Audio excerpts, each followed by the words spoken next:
racing, boys. Love it when it's far wide, love it when it's fast. Love it when the leader's car pack is moving past. Love it when they're making lots and lots of noise. Can't wait to hear the W say.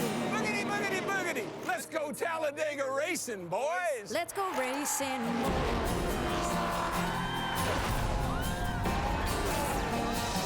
Let's go racing, boys. Kyle Busch wins at Talladega. Oh, man, I don't believe it. It is more than just a race. It's an event, and you can still smell the campfire. Why are so many people coming from all over to Talladega, Alabama? The track, the longest, the speed, the fastest, the drivers, the best. Junior's won here 5 times. Jeff Gordon has won here 6 times. Tony Stewart finally won here last year. Who will it be today? More than 150,000 on hand, and your view isn't bad either.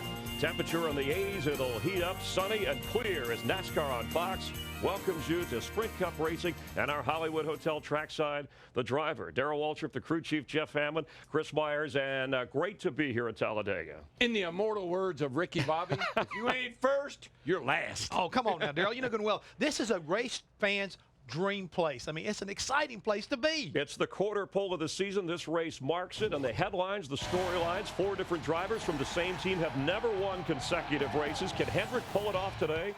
Jimmy, Jeff, Mark have won. Dale Earnhardt Jr., who's had success here back when he was with DEI, has to get it done.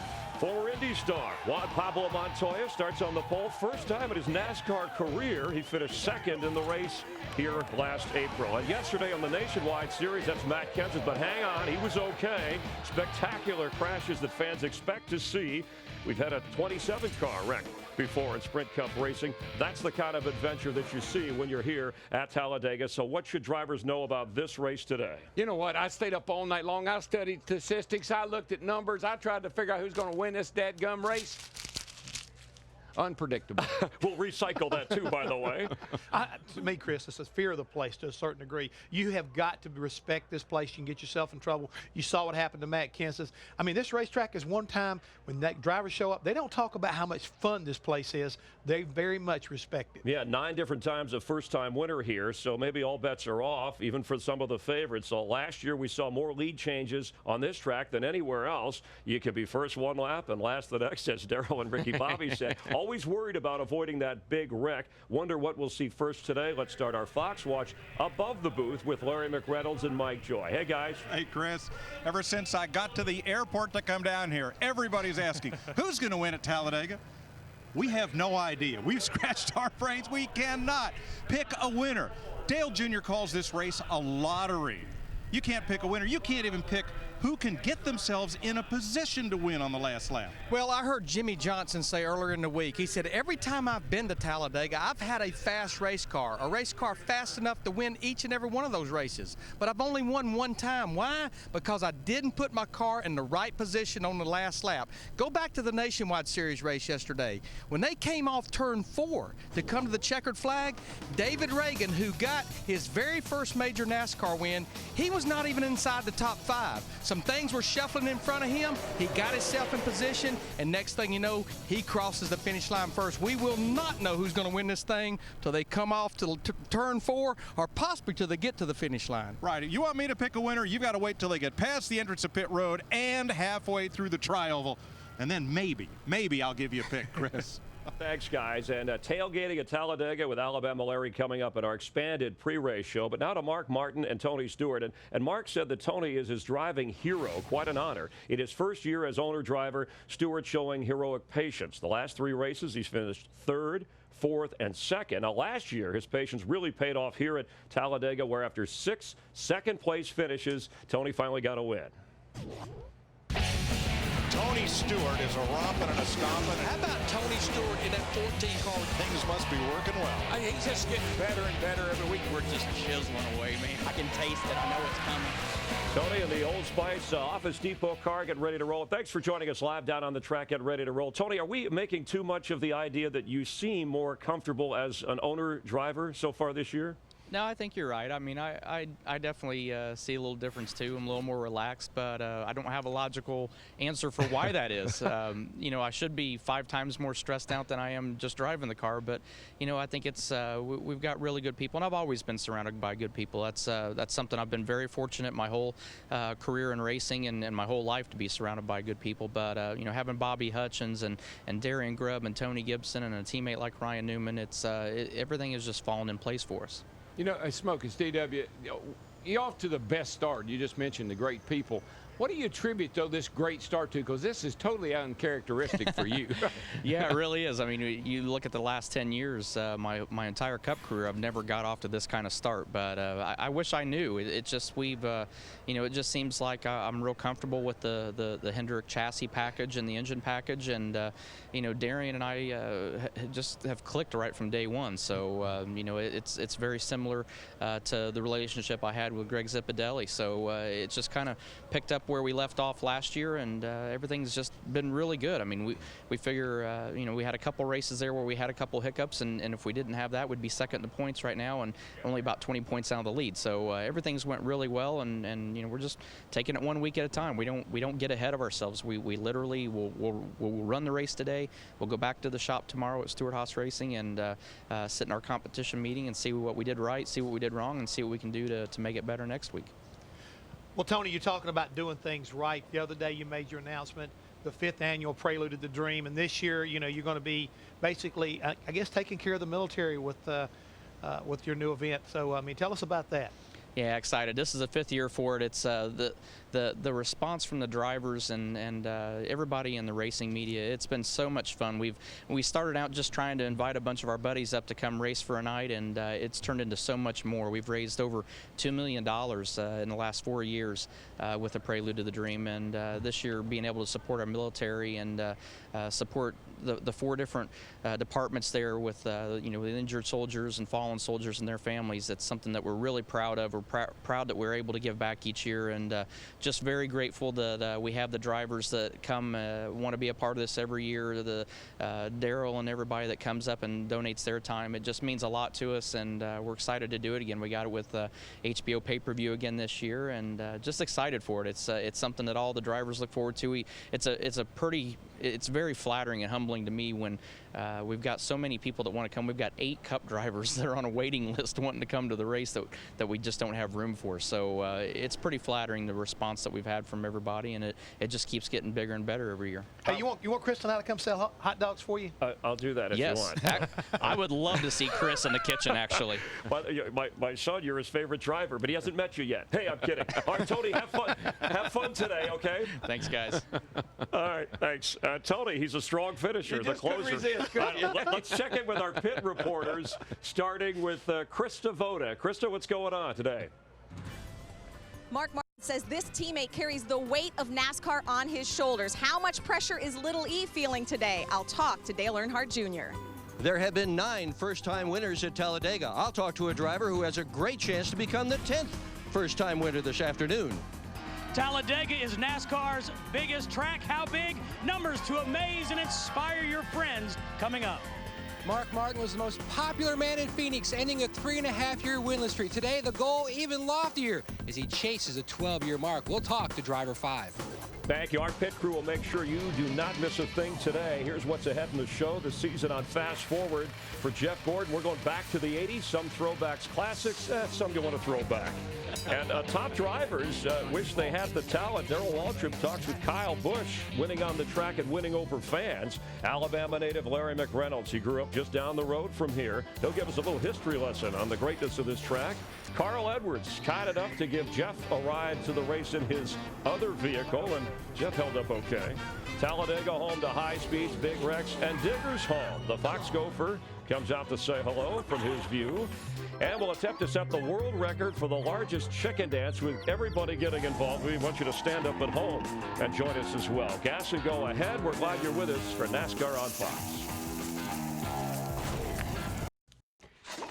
NASCAR Sprint Cup Racing on Fox is sponsored by Subway, home of the famous $5 footlong. Subway, race hard, eat fresh. By Claritin Allergy Products, live Claritin Clear. And by Sprint, NASCAR Sprint Cup Mobile. It'll change the way you experience the race.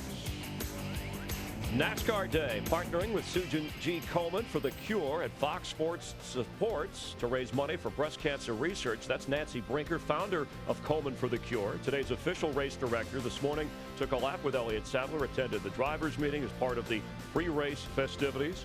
If you want to get your NASCAR Day lapel pin, like the one that we're wearing, log on to NASCAR.com/NASCAR Day. Proceeds from your purchase will benefit Komen for the Cure. Yeah, I got on my NASCAR Day pin, but I got on my Susan G. Komen pink tie for the ladies today. Daryl and Fox supports. 50-year-old Mark Martin telling me this week he's the happiest he's ever been in racing after winning for the first time in his last 98 tries. Mark also said thoughts of retirement are moving further and further into the back seat. Victory never grows old. Coming like a freight train. Mark Martin playing Catch Me If You Can. This is a popular win. Becomes the oldest winner here at this race. Good job, Mark. Mark Martin's going after a couple firsts today. His first win here at Talladega in 12 years and his first COT race here at Talladega. And Mark, this race, gamesmanship, chess moves. What stood out for you in practice on Friday that you made a mental note that you wanted to put yourself in a position or not get yourself in a certain position here today? Well, as you know, you don't have a lot of control over your pushers.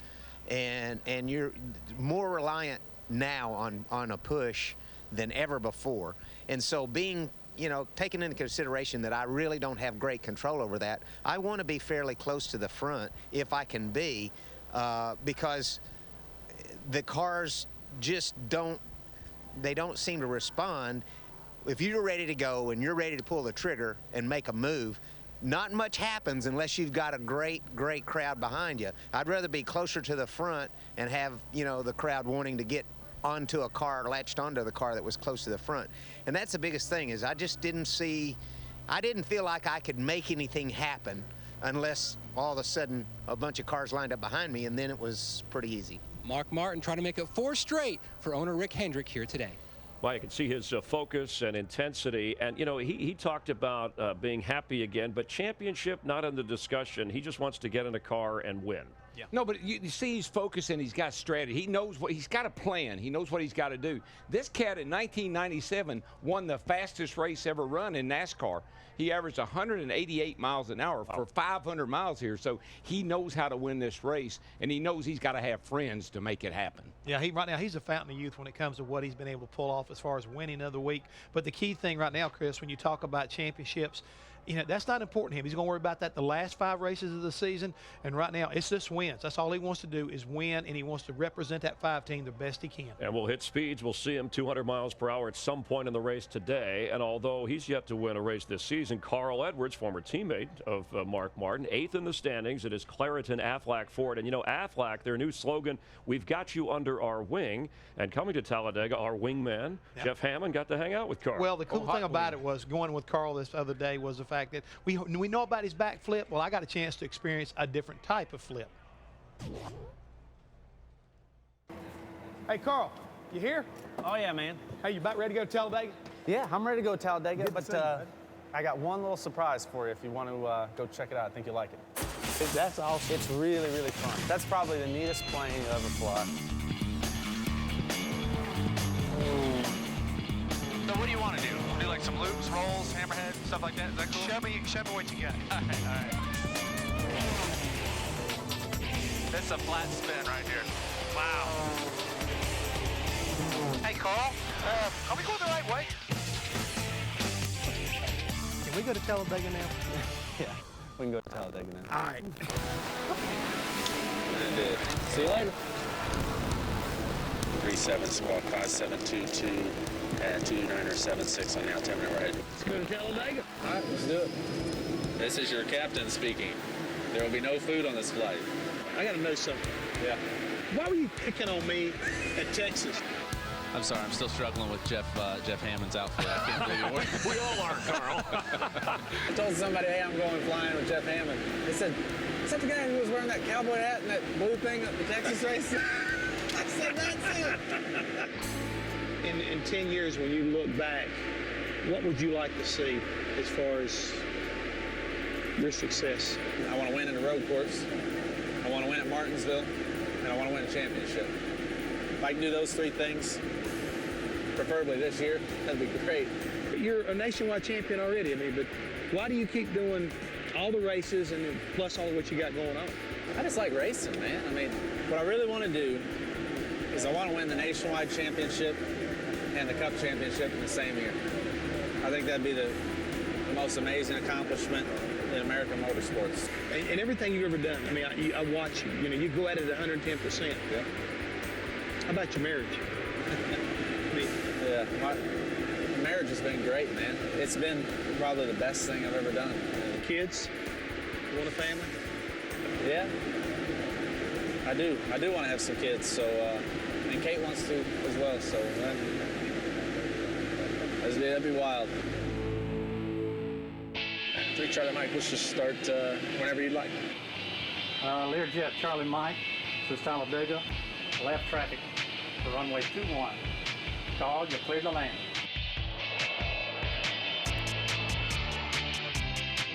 We made it.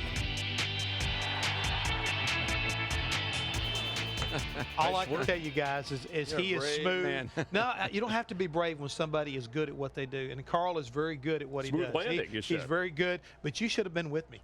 Yeah, I'm He sure. wanted you bad. Yeah, he wanted to do the barrel rolls. But let me tell you, Carl is a total package in my mind. He's smart, he's focused, and he's committed. That's why he's successful. Yeah, and that risk factor with drivers, you know, whether it's a plane, a car, they love to Adrenaline take junkies. But Talladega, his average finish here, 25th. That's the worst of all tracks for him. Hey, is it too sunny for Marcos Ambrose? Everybody's out to see the race and ready for this warm, sunny day. We'll talk with Jeff Gordon. Also coming up, Junior and Kyle Busch. Welcome you back. DW on the track in 1983 in his Pepsi Challenger. This weekend, Jeff Gordon's throwback car, an uncanny resemblance. Jeff, man, What do you think, DW? I love it. It's cool, right? You are so. Thank you so much. It means a lot to a guy like me to see your car out there on the racetrack and to see what it actually looked like with somebody else driving. But I think what this symbolizes is really how successful the whole Pepsi Challenger program was, and you made it successful on the racetrack. I mean, you guys were so fast on the track and winning races, and this thing wouldn't be possible if it hadn't been for you driving the Pepsi Challenger car. What was that, 83? 83, yeah. It just sounded racing. The Pepsi Challenger is on the track. Right, yeah. It just sounded like this car ought to go fast. It's going to go fast. Well, I hope we have the same success with it here at Talladega. We're really excited, but I think they did a darn good job with it. I'm pumped. Chris, when they rolled that thing out of the You had garage, to get- and I walked up there and Jeff was standing there, I wanted to run and get on. I wanted to go put my uniform on and get in it. And then that's when I realized I may not ought to do that because I can't get in my uniform anymore.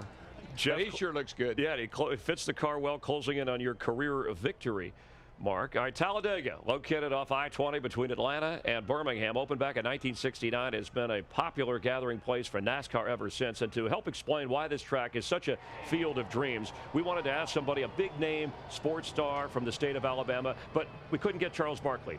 He was working. Fortunately, we have Larry McReynolds, our own Larry, back from Birmingham. And Larry, you know we kid, but you're proud of this place. I know that. Well, yeah, Chris, up until 1969, the biggest thing, maybe the only thing in the state of Alabama was Alabama and Auburn football. Of course, someone that went to Florida International University wouldn't know a whole lot about football. I kid because I care, Chris. But anyhow, in 1969, when they built this speedway, it changed the state of Alabama, and boy, has it ever made history in the sport of NASCAR. Growing up in Alabama, I got my first taste of Talladega when I was 12 years old back in 1971. Now, like any good NASCAR legend, the story of Talladega has been riddled with twists, with turns, and high-speed drama from day one. This high bank track was a vision of Bill France Sr.'s, and it opened in 1969. Now, there was some concern about the tires not being able to handle the high speeds, and that led to 32 drivers, including the king, Richard Petty, and Donnie Allison, to boycott the race. You know, Richard and I were standing there talking to Bill France. He turned and saw Richard's car partially loaded on the truck and said, well, you're loaded up. If you want to leave, you go ahead and leave. And then everybody started loading up, and Bill France stuck to his guns, and they ran that race. That made it a little easier for Richard Brickhouse to win that first race here. Hey, you want to talk speed? Benny Parsons recorded NASCAR's first 200-plus qualifying lap in 1982. And just 5 years later, Bill Elliott qualified with a speed over 212 miles per hour. And in that race, the field averaged 207 miles per hour. 207! So it was no surprise that was the last time Talladega would run without the dreaded carburetor restrictor plate. But restricted speeds did not lead to restricted drama, because many of the biggest crashes in NASCAR have occurred here. Talladega fans, they've seen it all. Bobby Allison flying into the fence. The engine blew up and catapulted me up into the air and 210 miles an hour backwards. And how about Rusty Wallace across the finish line in the air? Elliott Sadler's wild ride, and that record 27-car pileup just a few years ago. If I had to describe the racing at Talladega in one word, it'd be unpredictable. Anyone can win here. 7 drivers, including Phil Parsons and Brian Vickers, claim this track as their sole win. In fact, it took 14 summer races to get the first repeat winner. Haha, my guy, DW, he did it. But one of NASCAR's most famous families seemed to buck that trend. Dale Earnhardt won here a staggering 10 times. His first win came in 1983, and in 2000, with just a few laps to go, the Intimidator drove right up through the middle of the field to get that final win of his legendary career. The Earnhardt tradition continued. Just 1 year after his father's last race, Dale Jr. won for the first time at Talladega, and he eventually became the only driver to ever win 4 consecutive races here. And how about those fans? You really should experience this place from the infield. You'll never be the same. From walking to banking with my father as a kid, to getting my start in racing just 60 miles to the west of here and winning here with the late Davey Allison, I still get excited every time we come here. Talladega is a lot of things, but I can guarantee you it's never disappointing. Well, guys, I was fortunate enough to win 23 races in the Sprint Cup Series, 2 Daytona 500s, but I guess coming to a place where, when I was only 11 or 12 years old, hanging on the fence, looking at the race cars, looking at the guys on pit road, to win that race with one of the Alabama gang in 1992, trust me, one of the most special moments in my career. Well, Larry, that was a nice story, getting a feel for it. It's a shame now there is no Cup driver from the state of Alabama currently. Boy, but they have a rich history in this sport, and we certainly won't forget all of them. That was an incredible group of guys. How would you best describe Talladega, the atmosphere? It's festive. Okay. Larry talked about the infield. They call it the boulevard, and you walk down the boulevard out there any given night, and it's like going to a carnival. It's such a great atmosphere. It's Americana. It's really fun to come here. It's real simple how you explain this racetrack. It's amazing. Yep. From the speed, from the people, the finishes, and the crashes, it's amazing. I've called it Mardi Gras on wheels, 200 miles an hour in the infield. And when you're not in the infield, the fans help to really make this such a great event. So we sent Steve Burns to talk to him. He's somewhere in the middle of all this.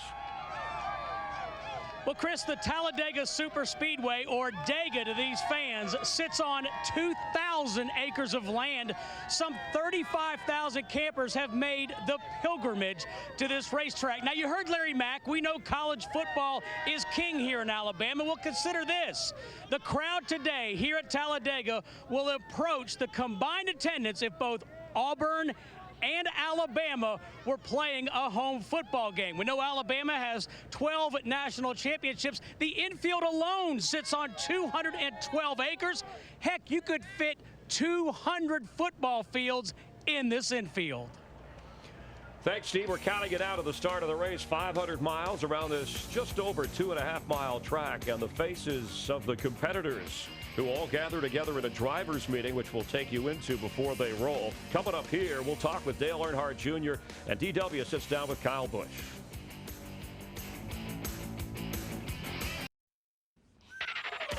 NASCAR Sprint Cup Racing on Fox is sponsored by McDonald's. Oh, trouble down here in turn 4, guys. Dale Jr. got him good. Watch this. Junior turns Casey Mears around, and before they get to the garage area, here comes Mears back at him. No fine, no suspension. NASCAR putting Junior and Casey on probation for 6 races following the incident at Phoenix. Most drivers say that's okay. You know, let them play, even if they play a little rough. But Junior has some other issues. Hitting that pit stop properly has hurt him this year. Yeah, I don't know what's going on there because nobody can understand why you keep missing pit road like you're missing those pits. I mean, yesterday he did the same thing, folks. He came down pit road and he misses his pits and it puts himself in a position of almost going down a lap. You know, fortunately, it didn't hurt him, but he seemed like he does it about every 2 races. All right, currently 19th in the points. Does he make the chase, yes or no? Well, I think the next 3 weeks are pivotal. I mean, he runs great here. He could win today. He likes Richmond. He can win there, and he loves Darlington. Those 3 racetracks will make a difference of whether he's in or out. Think about Mark Martin. He was out, way out a few weeks ago, hanging on the top 35. Now he's got a shot. Junior can make it, but he's got to get going. But the key thing is he's got to have focus and his attitude's got to be right, or it's not going to happen because, I mean, let's face it, folks, if he wins today, a lot of this is going to kind of get swept away, but he's got to change his focus and his attitude. Yeah, he's got to open those blinders up because apparently he doesn't see those pit boxes very well. No top 5 finishes for Junior, who's with our Chris Devoda. Late in the race yesterday, Dale Earnhardt Jr. told his team, "Let me handle this." Dale, there's a saying, winners want the ball in their hands when the game is on the line. Is that how you feel at this track and why? Well, I think you feel like that all the time. You feel like you know what you need to do and you know what decisions you need to make. And the more people, you know, people you got telling you what to do, the more confused things get. But we had fun yesterday. It was a fun race. Everybody in the race did a good job staying clean. Amp Energy National Guard Chevrolet was good all weekend and qualified pretty well. So we're going to have some fun today. It should be a good race. All right, 5 Cup wins at this track. Dale Earnhardt Jr. looking for the 6-pack. Dick Berggren? David Reagan finished 3rd and 4th in the Sprint Cup races here last year, but he has never won a NASCAR Sprint Cup race. Today he starts in the 10th position. That's good. And yesterday he won his first ever nationwide race here at Talladega. But for a guy that never won before, is your car good enough and are you good enough to win this race today? It would be your first. Absolutely, we're good enough. Our UPS team's good enough. Jimmy Fenning's prepared a great Ford Fusion to come. And, you know, it's all about being in the right place at the right time. And yesterday, we proved that to be true. We just kind of hung out, ran a quiet race, and before you know it, we're battling for the win. So very happy for our Discount Tire guys yesterday. But today's a whole new race, a little longer race, and a whole new group of drivers. So we're good enough to do it. I've just got to drive a smart race. I've got to be there at the end, and hopefully we'll be able to throw some more Coca-Cola around after the race. That was a lot of fun. All you need is good luck, and we wish you that. Thanks, Dick. The 23-year-old Dave Reagan and the ageless Dick Berggren. You saw it's warm in the background. Temperatures in the 80s. So is Dick Berggren. All right, time for the Fox News Watch. And Kevin Harvick and Casey Mears, part of Richard Childress Racing, are going to swap crews starting with next week's race in Richmond and possibly for the remainder of the season.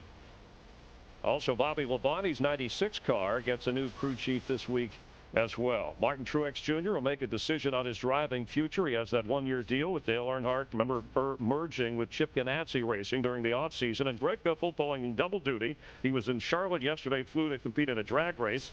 We're talking about in a car, not an outfit. Made its way back here for Talladega. All right, time now for Gas and Go. If you have questions, we have answers. No one knows the content. These have been sealed away in They've been in Jeff Hammond's tanning booth. Okay, Daryl, for you, you're on the clock. Which Busch brother? Kurt is 3rd, Kyle is 7th. Which one will finish higher in the points? Well, I think Kyle will. I mean, I think they learned a lot from that debacle they had at the end of last season. I think he's a guy to keep an eye on. All right, Jeff. Who's 30 points right now? Well, I know, but that's okay, right now. I just want to point that out. Thinking big picture. Stick with me on this. Who will the crew swap help the most, Kevin Harvick or Casey Mears? I think it'll do both of them some good because, I mean, I think this is one of those situations where the crews themselves need to kind of like step up and the drivers need to make sure they've got the chemistry and make it happen. Otherwise, I think both these drivers will be in trouble. I know they help the most. That's what I think Kevin Harvick. All right, there you Kevin go. Harvick. Well, they both are hoping to turn it around, and we're rooting for him. Daryl, there's been talk again this week about the possibility of Danica Patrick coming to NASCAR. Do you think she should? Listen, these races are long, 500 miles, 600 miles in a couple of weeks. These cars weigh 3,450 pounds. These cars are heavy. you got to be in great shape to sit in there and endure this. The races she runs are pretty short races in the IndyCar. Yeah. I just don't see her coming here and being competitive. She can come here all she, but I don't think she'd be competitive. All right, she has one IndyCar win. It's a ploy to get her another ride next year and some more money. All right, her contract up at the end of the year. Jeff, this week's Ask.com, our Gas and Go viewer question submitted by Bob Laren. And Bob, if I pronounce that properly, thank you. Why are tires blow-torched and scraped after the use in each race or during the race? Okay, well, Bob, what they're trying to do, they're trying to get all the rubber off so they can get to the little holes that are there, what they call wear holes, and they take a gauge and they're able to tell how much the tire's wearing. That gives them an idea about camber as far as that's concerned, as well as to wear the tire during the course of the race. All right, good work. A nice, that was a little State Farm type thing. All right, That's Regan exactly Smith right. almost shocked the racing world last fall when he crossed the finish line first, but penalized below the yellow line. Who might be the surprise driver today, however they get the win? Well, we just saw Reagan there a minute ago, and you know we've been waiting for this kid to break out. I'd kind of lost the hope for him, but after he won yesterday, that's the kid I think that can do it. He had 2 top 5 finishes here last year. Watch Reagan today. He could be the guy. Okay, and some like Allmendinger. Jeff, for you, is this the toughest track for spotters here? They're always on the spot because of that big wreck possibility. I think it is because they never have an opportunity to relax. These cars are in such a tight pack.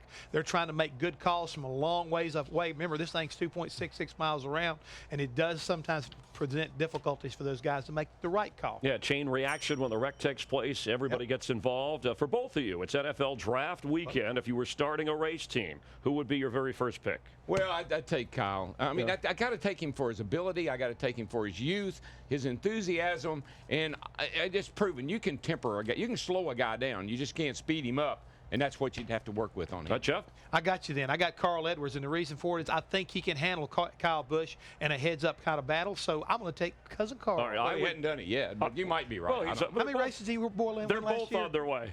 My boy won 8. My guy won 9. Hey, we're running out of time. All right. I won 9. I would draft Rick Hendrick. So there. Then I'd win with everybody. All right. If you have a question that you want to ask Jeff or Daryl, go to email askdw@ask.com. The question selected we'll ask next week on our Richmond pre-race program. That was an easy All right, that was an easy one. All right, it would appear that Kyle Busch is NASCAR's next great superstar. He's 23 years old, plenty of time to win that championship. But will it help his popularity, yes or no? And Daryl, you heard the boos along with the cheers and had success. Where is he on this? I know you talked to him recently. Well, you know what? Jeff Gordon, I think Jeff Gordon is a smart guy, and he said this is the most talented driver he had ever raced against. That's a great compliment. But there's a lot more to this kid than just being great on the track. He's pretty cool off the track, too.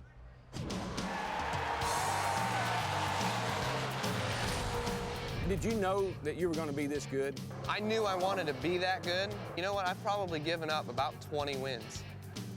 So, I mean, I feel like I could be a lot further along than where I'm at. Yeah. That's how I look at things. Yeah. You know, I look at the days we lost and seeing why and how can we make those days better and not happen again. You're winning races. You know, I love your little burnout, and you get out and you bow. I mean, you almost taunt the fans. It's fun, right? You did. I was guilty of that to some degree, but are you having fun with that, or is it getting to you? I felt worse in the beginning about getting booed than I do now. I'm having fun with it. Yeah. I think it's cool. I think it's the greatest thing. I'm like, you know what? You don't like me, that's fine. You like Dale Earnhardt Jr., you like Jeff Gordon, you like whoever you like. You know, that's fun. That's what this sport is so much fun with, because there is such passionate people. You're not going to please everybody. Jeff Gordon can't do it. Right. Dale Earnhnart Jr. can't do it. Right. How am I going to do it? You didn't do it. No. Would you like to be as popular as Dale Jr. is? No. No. To be honest with you, I wouldn't. Right now, I can just barely get away with going out, and it's gotten to the point now where I'm getting noticed a lot more, but they're still cool about being calm about Not it. You fanatics. know? Yeah. It's not like, oh my God. Yeah. Dale Jr. Yeah. Ah! You know, brothers don't always see eye to eye. No. I don't know if you. I can attest to that. Right. What is the relationship like with Kurt? It's good. You know, off the racetrack, it's good. We talk a little bit, and we can, you know, BS here or there and stuff like that. But on the racetrack, we seem to have a little different philosophy. I kind of want to be smart to him and say, well, that's how we do it up front. Because last year he struggled, but I've kept my mouth shut, so now this is probably going to get out to him. But, you know, I love it. It's like when I see an opportunity, I go for it. Yeah. It doesn't matter if it's Kurt, it doesn't matter if it's Jeff Gordon, if it's Jimmy Johnson, if it's Dale Earnhardt Jr. If I see an opportunity, I'm going. I get a tweet every now and then. Okay. And I got one, and they want to know if you've ever scared yourself in a race car. I have a couple times, yes. First ever scare I had, though, was when I was driving a Legends car back at home in Vegas. I was 14. Thing clipped dead right and went right on into the wall, and so that one was a hard hit. And I thought after that I wasn't going to be able to get back in one, but you know what? My dad was like, you're going to have plenty of those, and more than likely, 9 out of 10 times you're going to walk away from it. That last one, you might not walk away from. So I was like, well, let's build it. Let's put it back together. 9 out of 10, yeah. All you need to be is challenged. When Rick Hendrick said adios, that was a challenge. When you got into COT, that was a challenge. So you love a challenge. And every week is a challenge, really. I mean, I want to go out there and win. The win is the challenge. And sometimes we don't meet that, but ultimately, you know, we give it our best shot, we try our most. The thing that I'm all about is winning, you know, and anything less than winning is just, it's a loss. You throw it away. You know, he's a smart kid. There's a lot going on in that head, but I got to tell you something else. There's a lot going on in that heart, too. He does a lot for kids, has a great foundation. He is a very caring, giving young man. Proud to be able to do that interview with him. Yeah, glad you had a chance to talk to him. I know you're heading up to the booth with Larry and Mike. If you're a driver, where do you want to be on this last lap here? Depends on who's behind me. Based on yesterday, anywhere in the top 5 would be fine, but I like to figure out who's behind me, and then I'll go. All right, have Kinda fun like today. Mark. All right, we'll have Jeff's checkpoint list on what to watch for in today's race. There's your pole sitter, first ever pole in NASCAR. You'll see cars at high speeds in high def as wide as 5 wide. We'll be back in Talladega. Darrell hustling to the play-by-play booth. Talladega, the home of record speed. Run, Darrell, run. Another record attempted today, and a few moments ago, we're hoping to create the world's largest chicken dance ever. A Guinness World Record. These brave folks turned chicken. Never mind dancing with the stars. How about dancing with chickens or as a chicken? This sponsored by new Kentucky Grilled Chicken. And on April 27th, you can try a free piece of new Kentucky Grilled Chicken all day long, absolutely free. Taste the, everybody's saying, hey, Drano, you're supposed to be working. Taste the unfried side of KFC. Jeff Twinkle Toes Hammond, of course, not doing his chicken dance. But there'll be some people bobbing and weaving through the traffic here. And the drafting partners, are they all set? Do they change in the course of this race? They're going to change in the course of this thing. I guarantee you that right now. You've got to find the right dance partner. Our Grand Marshal, Alabama head coach Nick Saban. Also, Miss America 2009 will sing the anthem. Let's head trackside. Thank you. Ladies and gentlemen, please rise and remove your hats as the Alabama Army National Guard presents our nation's colors. Please remain standing as Emergency Crews and Alabama Raceway Ministries Jeff Sauls offers today's invocation. Our Father, we come to you now, Lord, to thank you for such a blessed day that you've presented us with, Lord. Lord, thank you for the leadership of this racetrack. Father, as the competitors take the speedway, Father, protect them. Protect them, crew. Thank you for us in emergency services. Lord, protect us as we do our job. Father, thank you for our country that we live in. For the military, we praise them, Father, but we praise you also.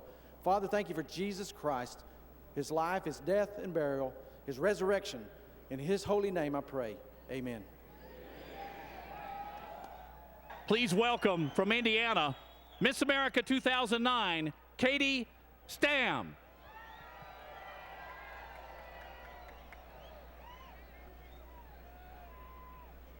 Oh, say, can you see by the dawn's early light what so proudly we hailed at the twilight's last gleaming, whose broad stripes and bright stars through the perilous fight were the ramparts we watched were so gallantly streaming, and the rocket's red glare, the bombs bursting in air, gave proof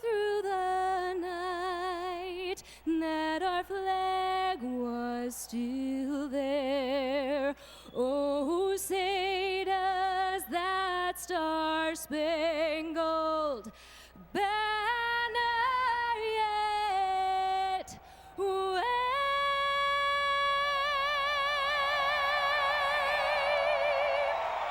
o'er the land of the free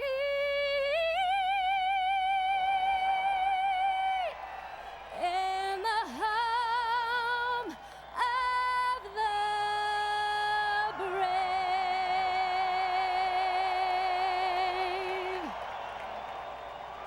All right. One of the great American sports scenes from Talladega, Alabama. More than 150,000 fans on hand, and we're glad you're with us on Fox. 2 hours before every race, all the participants gather in the drivers' meeting to go over rules as you get a look at some of the guys here. But at Talladega, the rules a bit tighter. This is your warning. Race above the yellow line. It's NASCAR's judgment. You go below the yellow line to improve your position, you'll be black flag. That's as clear as we can make it. You all know how to get around here. You know how to get around here smartly. Let's do that for 188 laps. NASCAR official David Hoots, and very clear, only one other track has this kind of rule, and you can tell by his tone he means business. He means business, and this is the double yellow line he's talking about. Don't go below it. In the fall, Ricky Smith tried to do it against Tony Stewart, didn't win the race, and got penalized for it. Something we'll keep an eye on. Jeff, how about your Verizon Championship checklist as we'll be watching the race here from the Hollywood Hotel? Well, the key thing right now, when you get in this car today, you've got to think. I mean, when you start that car up, you got to be thinking about how to keep myself out of trouble and make sure I'm smarter than the guy beside me. On top of that, you got to have patience. You got to understand that this is 500 miles. You got to be around at the end to be able to win it. And oh, by the way, you need to be lucky. You got to have a little bit of luck, I think, at Talladega to be able to pull off a win. Better to be lucky than good. Sometimes you have both. You know, Jeff Gordon, who's our points leader, 12 restrictor plate wins in his career, the best of anybody. He's had 6 victories here at Talladega. Saying hi to a young fan to get ready to roll. Right. But he's a great example of all the things I'm talking about. Thinking, being patient, and he takes a little bit of luck to go along with it. He's won a lot of races. How about, you said drafting partners are going to change. Mark Martin coming off a win. He's had success here. Is the same guy who's your drafting partner early a guy you want to come back to later in the race? Absolutely. You'd like to be able to, but sometimes you have to change it up as you go along. And the way the race goes, it'll affect the kind of choices you make. 500 miles of real adventure. Let's head down to the track at NASCAR's version of Roll Tide.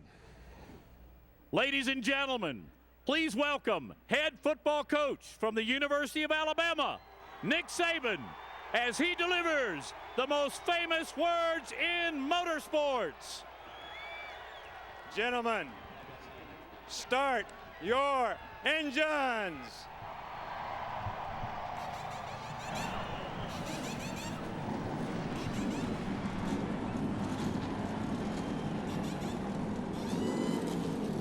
We're getting ready to go racing. Let's head upstairs. Mike Joy, Darrell Waltrip, Larry McReynolds. Guys? You know this race is going to be full of tension, Chris. It's going to be hold your breath. It's going to be right up on the edge of your seat. And that's just the drivers and the crew chiefs. Darrell, how much do you want to push that envelope early in this race? How hard do you want to bump draft? How much do you want to slice and dice? Larry, you know this is a big race when Nick Saban's here, right? Oh, yeah. I got to give him a little more energy into it, though. Yeah, didn't talk to those guys like a bunch of drivers or football players. Here's what you do. You go around before the race starts. Talk to all your buddies. Now, look, let's take care of each other. And, you know, you watch out for me. I'll watch out for you. And let's get to halfway this thing through before we really start doing anything serious. About that time, second lap of race, he runs up and bams you in the back end, wiggles you, and you get into the guy beside of you. And, folks, from there on, it is on. You got no friends. You got no buddies. You're out there to win this race, and you have to do it on your own sometime. Well, you do have your pit crew, Darrell, and Larry, at a place like Talladega, how much can they do for you? Well, the crew chief, like every week, he's got to make the right calls. And the drivers, they're going to have to be making deals. The crew chiefs are going to be making deals about when to come to pit road and having dancing partners to come with you. Certainly the pit crews, you make a mistake here, you're going to go a lap down. But the 43 drivers are important about the outcome of this race, but the calls that those 43 spotters on top of the grandstands, they could make a big difference in the outcome of this race. The big one or not having a big one, going to victory lane, or finishing outside the top 20. There's going to be a lot of waving going on today. Most of it's single digit. All right, we're ready to race for 500 miles here at Talladega. It's a late arriving crowd. People have been in the shade and the coolness, but they're ready for some hot action. This is NASCAR on Fox.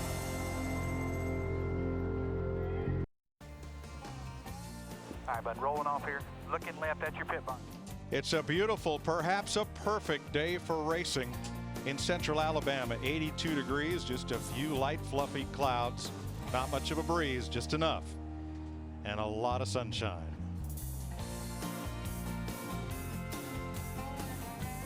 The 43-car field rolls off, mindful of what happened here last fall. Upper left of your screen, Carl Edwards bump drafting the 16, his teammate Greg Biffle, and in the blink of an eye, most of the Roush Fenway fleet, along with a lot of other contenders, are taken out of the race.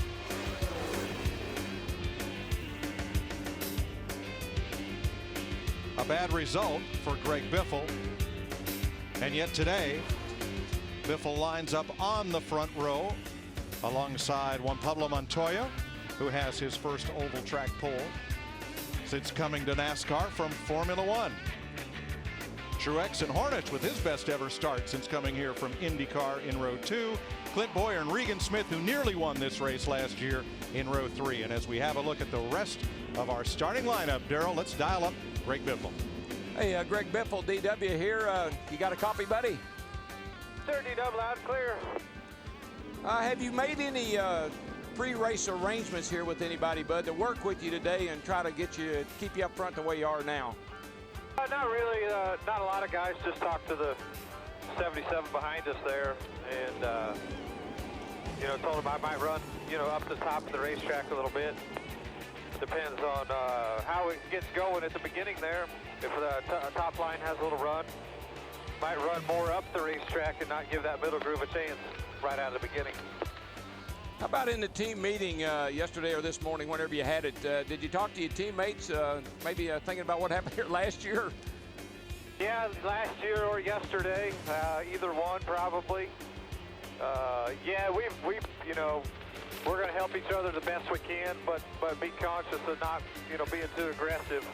I think that's the main thing, just bump traps is the thing that we have to do. We just have to do it right. All right, my friend. Well, have a great day. You've been running good. Keep her up front. Keep everything in your windshield or in your rearview mirror, and keep that windshield clean. That's what I'm working on. Just happy that 3 and 4 Fusion qualified so well. The guys just doing a great job for me. Best restrictor plate car I've had in a few years, so I'm excited about today. All right, roger that. Good luck. Greg Biffle starting outside pole today. Make it a great race day with the perfect balance of flavor and refreshment. Budweiser, the great American lager. Let's take a look at our FedEx Understanding the Race. What this is the trends or the patterns of the 8 spring races we've been doing NASCAR on Fox here. Number of cautions, average about 6. The last 4 races, we've had 8. In 2001, caution free. The first caution comes normally on the average about lap 35. In 2002, it went all the way to lap 116, normally the first caution for the first crash. The longest green run here, average about 82 laps. That's about double what a fuel run is, so we'll see probably 1 to 2 green flag stops at least.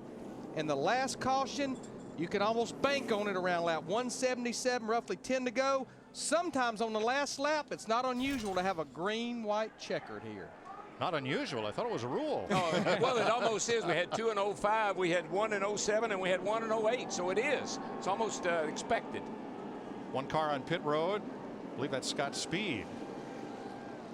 And jacking up the left side of his car. Let's go down to our pit reporters and get late breaking stories. Chris Devoto.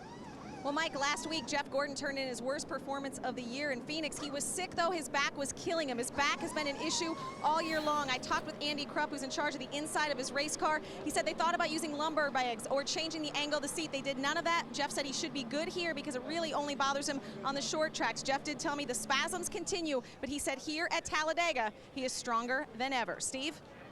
Well, Krista, all these drivers have spotters atop the roof here at Talladega. Their eyes in the sky.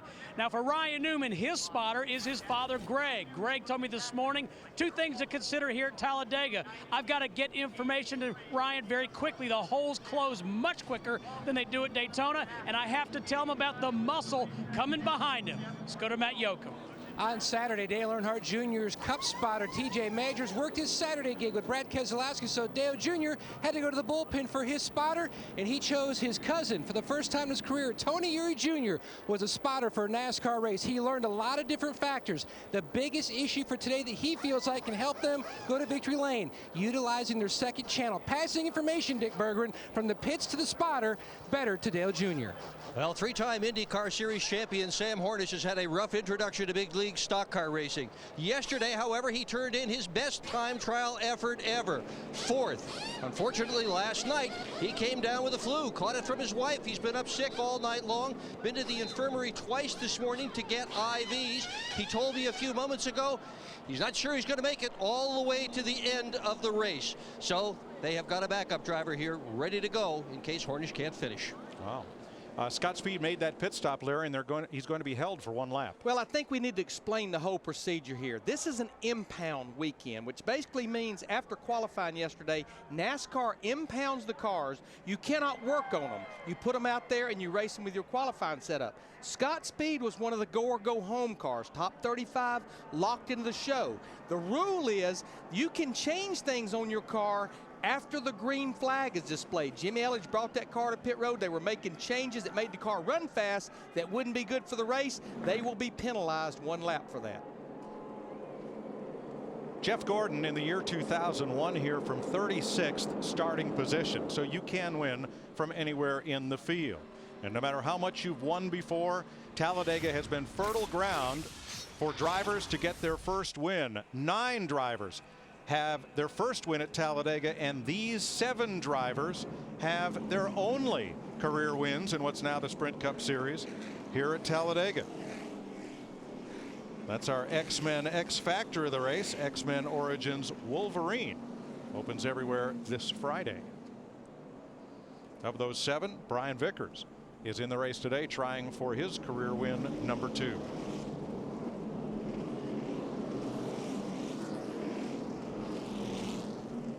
Today's race will go 500.1 miles, 188 laps. And there you see it, pit road speed 55 miles per hour. The pit window for Sunoco race fuel 42 to 46 laps. A lot of cars going to the rear for engine changes. You see Robbie Gordon, his car was too low.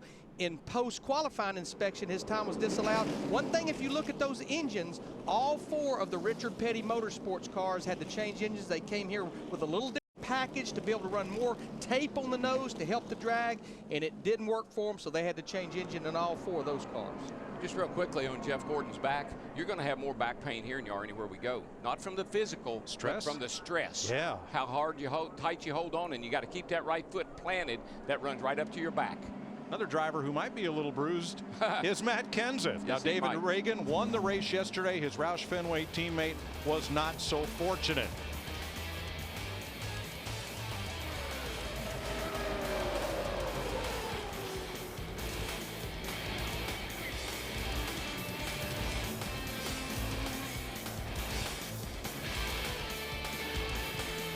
Matt was unhurt, but that was a wild ride. Yeah, and you know, when you see a car tumbling like that, the driver really is not taking a real hard beating inside the car. You're strapped in so tightly, as long as it keeps moving, it's dissipating energy. Doesn't hurt too bad. 80+ degrees, nearly cloudless skies, packed infield, and a very strong grandstand crowd. Ready to see the world's fastest speedway and what it has to unfold for 43 great drivers. Sorry, go ahead, Darrell. Talking about how fast it is. 2 hours and 39 minutes and 18 seconds in 1987 or 97. Mark Martin, 188 mile an hour. They head toward the tri-oval, and unlike Daytona, the start-finish line is not in the center of the tri-oval. It's way down past the exit of pit road, down toward turn 1. Many a race has been won or lost between this point right here and the start-finish line. DW, she's big and she's bad and she's bold and she's fast. Reach up there and pull those belts tight one more time. Oh, this is one of those places, Larry, where we're going to do a lot of boogity, boogity, boogity. Let's go Talladega racing, boys.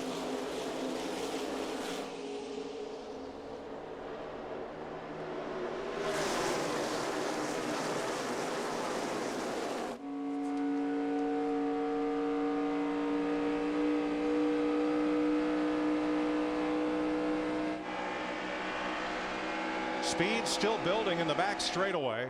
Still 2 by 2.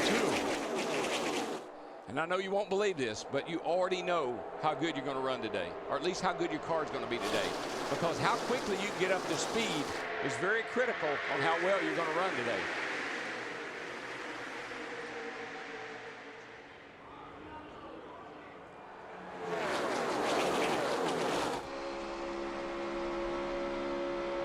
It didn't take them long to stay 2 wide. Now they're 3 and 4 wide through the tri-oval. Juan Pablo Montoya in that 42 car gets a push from his teammate Martin Truex Jr. He'll lead lap 1. Yeah, and Matt Kenseth is running right up on the back of his teammate David Reagan. I assume he just wants David Reagan in front of him today, not behind him. Now the outside groove led by Jeff Gordon with an assist from Matt Kenseth. But they are not gaining on that front pack on the inside. Excuse me, it's Biffle and Kenseth together on the outside. Mike, a lot of these guys tell me that these cars, this COT car, really likes the middle lane, that it really performs well in the middle lane, and you can actually pass a lot of guys when you get with the right people in that middle lane. Kenseth is one that really likes his car in the middle. And here he comes, straight up the middle. And they say there's just a huge suck on this car from both sides, and it just pulls you right up to the front. Junior and Biffle now in the middle lane. Hooked up trying to run down the front 4. 2 DEI Ganassi Chevrolets on point. Then a Richard Childress Chevy, and then the first Hendrick car is Mark Martin in 4th. Just look at the run that group is getting on the high side. When you get lined up, you pick up speed. And now you see Greg Biffle's hung on the outside. Now he's getting some help, but look at the positions he lost. When the outside really works is when the bottom is all clogged up and you get a little help around the outside and you can sail wide open and get by a lot of cars. A little tight yet to be making that work. Cars that started on the inside of rows 1 through 4 are now running positions 1 through 4. It was the inside line that went first as Montoya continues to lead. And a lot of folks wondering, can the former Formula 1 and IndyCar star win in a stock car at Talladega? He's won at Monaco. He's won at Indy. Can he win at Talladega? Well, I think most of these guys will tell you he can win anywhere if he's got a good car. But it's really much easier here than anywhere else we go if you've got a fast car. You can see right there the push that he was getting off into turn 3 by his teammate Martin Truex Jr. 197 miles per hour. Now we're seeing Dale Earnhardt Jr. in the 88 get that push by Denny Hamlin in the 11. 2 cars, I don't know why, 2 cars can get a lot better run on that outside than a group of cars can. It's just something about 2 cars running together on the outside really makes a lot of speed. It looked like Mark Martin went up to pick up Junior. By the time he got to the top lane, Junior was long gone. Now it's Junior and his former teammate Martin Truex trying to take the lead from Montoya.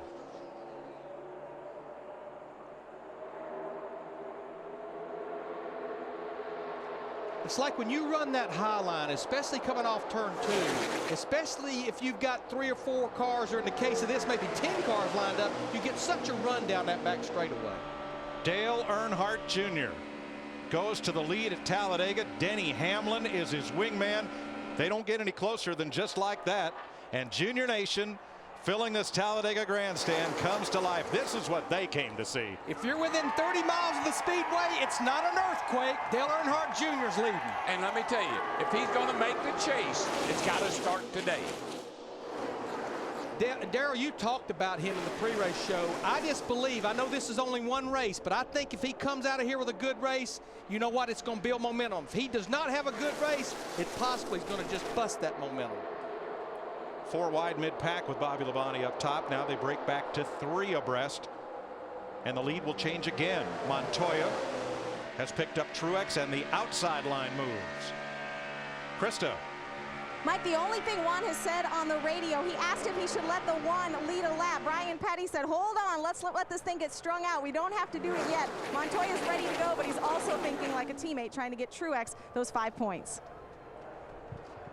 You can think like that when you're leading the race. You know, you got a lot of time to think when there isn't anybody in front of you. He's not the leader for long because Truex with Kenseth and Jeff Gordon in the middle, and here comes Reagan. Yesterday's winner, David Reagan, in the number 6 with rookie Joey Logano up top. Where'd Logano come from? That would be 22nd. They worked together yesterday. It was Logano that actually gave Reagan the shot that he needed to get to the lead to win the race yesterday. Oh, goodness. Boy, Jeff Gordon. And around. He's car to the wall. I think that was Jeff Gordon. Here we go. 8, 9, 10 cars. Mark Martin's involved. Man, you hate to see this early in the race. I believe Jeff Gordon was the first car sent up and into the wall. Somebody hit Jeff, and that guy started it. Look at that. Looks like a junkyard. All right, boys. Let's go to the garage, see if we can get it fixed. It's because it is. Oh, Boyer. Clint Boyer all torn up. Scott Riggs is in it. Jamie McMurray, Kevin Harvick, Mark Martin, Jeff Gordon, and more. Let's see where Jeff Gordon is here, because you see the smoke first when he makes contact with someone. And it's the car to his inside. Now here's Gordon. Here's Matt Kenseth. Watch the two of them and see if there's a puff of smoke. Looks like Jeff has got cars on the inside of him, on the outside of him. Oh, and Kenseth just looks like he was leaving a little room on the bottom and moved up a tad and got into Jeff. Casey Kane involved. Oh, I think Allmendinger. Listen, when the field went by, there were only about half. It's only about half a field left.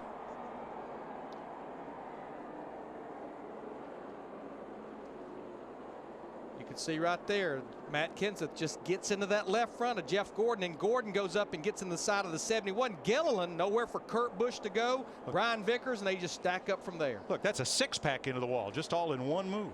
And this is the way the big one works at Talladega. I saw cars running in the top 5 that were involved, cars running outside the top 25 that were involved. Yeah, I hate that. The old Pepsi Challenger is getting opened up like a can of Pepsi. Got Gilliland as he went around, who spun down off the nose of the 2. Harvick. And look at Mark. Mark took a heck of a ride in the 5 car. Now Casey Kane has climbed out of his car. He's okay. It's going to be easier to list the cars that were not involved. Mike, when they went by here, and of course we'll see them on the track out here, that's half the field. Most of the cars in the low groove up until then. Oh, Boyer took a hard shot after contact from Gilliland. So did the 71. I mean, there are cars that were getting pounded in this wreck. Let's look out from behind Jeff Gordon. That's Kurt Busch. Man, just like that. And again. And again. We're done. We're done. Completely junk. Kenseth came up on me. Let's ride with Kevin Harvick.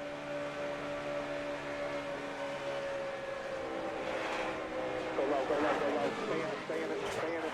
We're in it, boys.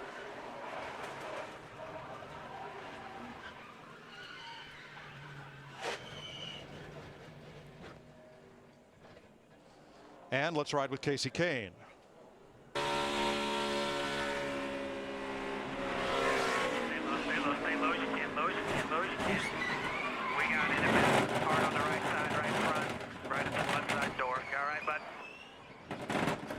I'd like to see the Kevin Harvick angle once again and watch Jeff Gordon's car and see if it gets loose, Darrell, before the contact.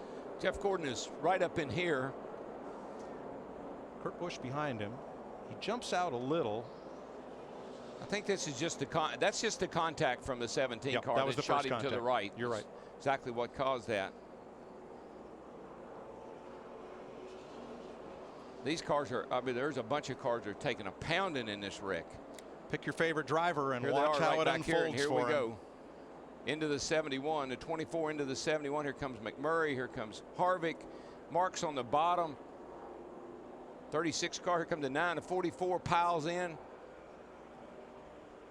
Bobby Labonte, nice job to get on the brakes and miss it. Mike, I just counted 21 cars that went by here without damage. Which is half the field. And Jeff Gordon, you heard him say on the radio, we're done for the day. He's climbing out. Yeah, that car, it got hit multiple times. Pit road is now open. Let's begin with yesterday's winner, David Reagan and Dick Berggren.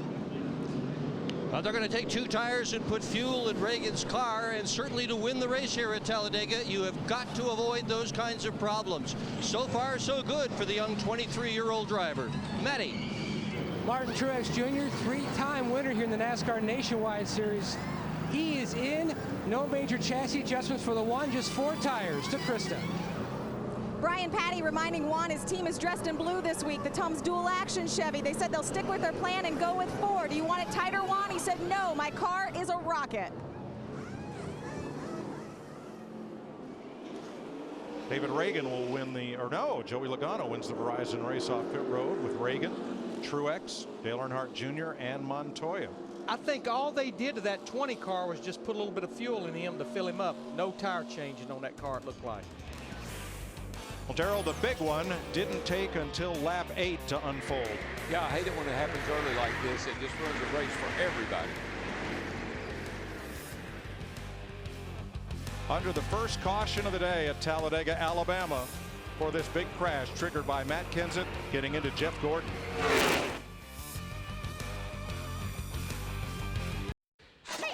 NASCAR Sprint Cup Racing, sponsored by Burger King, who reminds you to have it your way.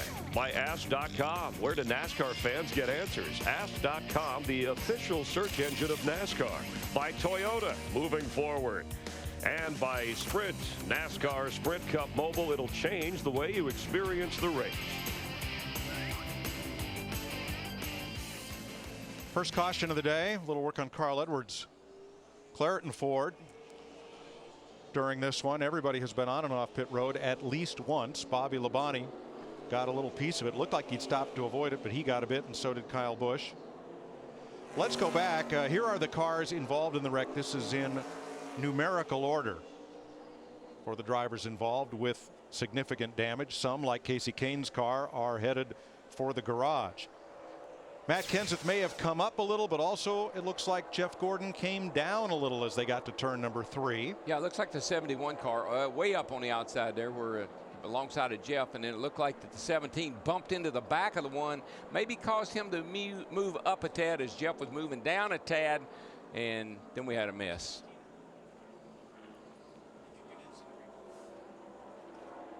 I mean, you could analyze this wreck till the end of the race. It's just Talladega.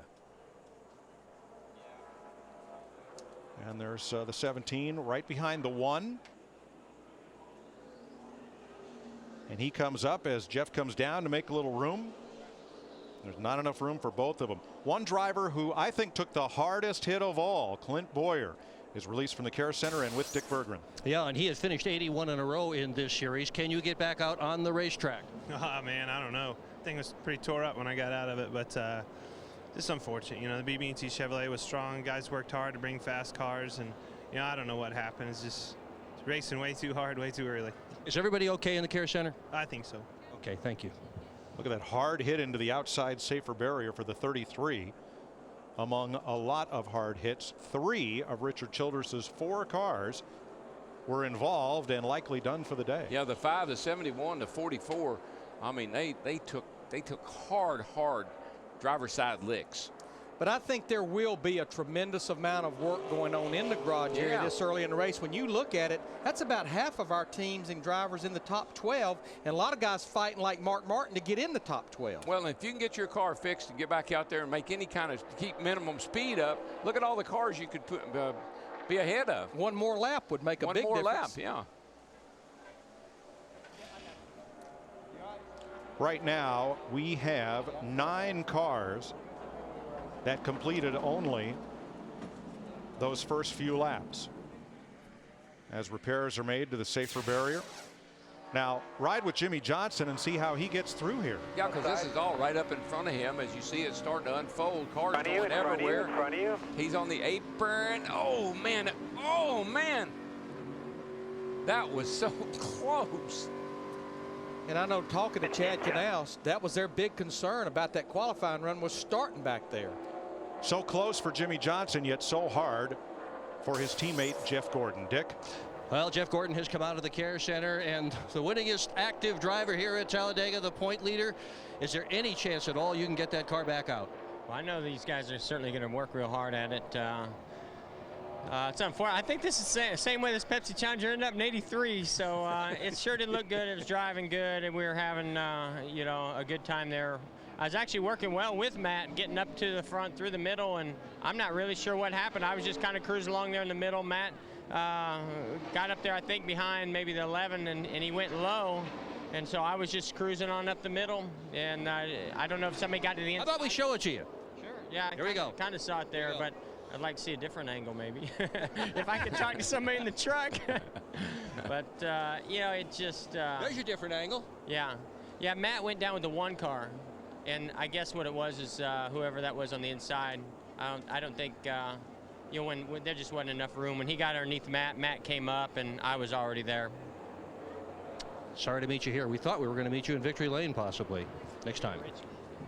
Yeah, and I was hoping he wouldn't remember that '83 race too. Steve Burns? Mike, with Mark Martin. Mark's just gone and patted his teammates on the back, and you had a chance to just watch the replay as your teammate Jeff Gordon was speaking. Your race car, unfortunately, is a mess.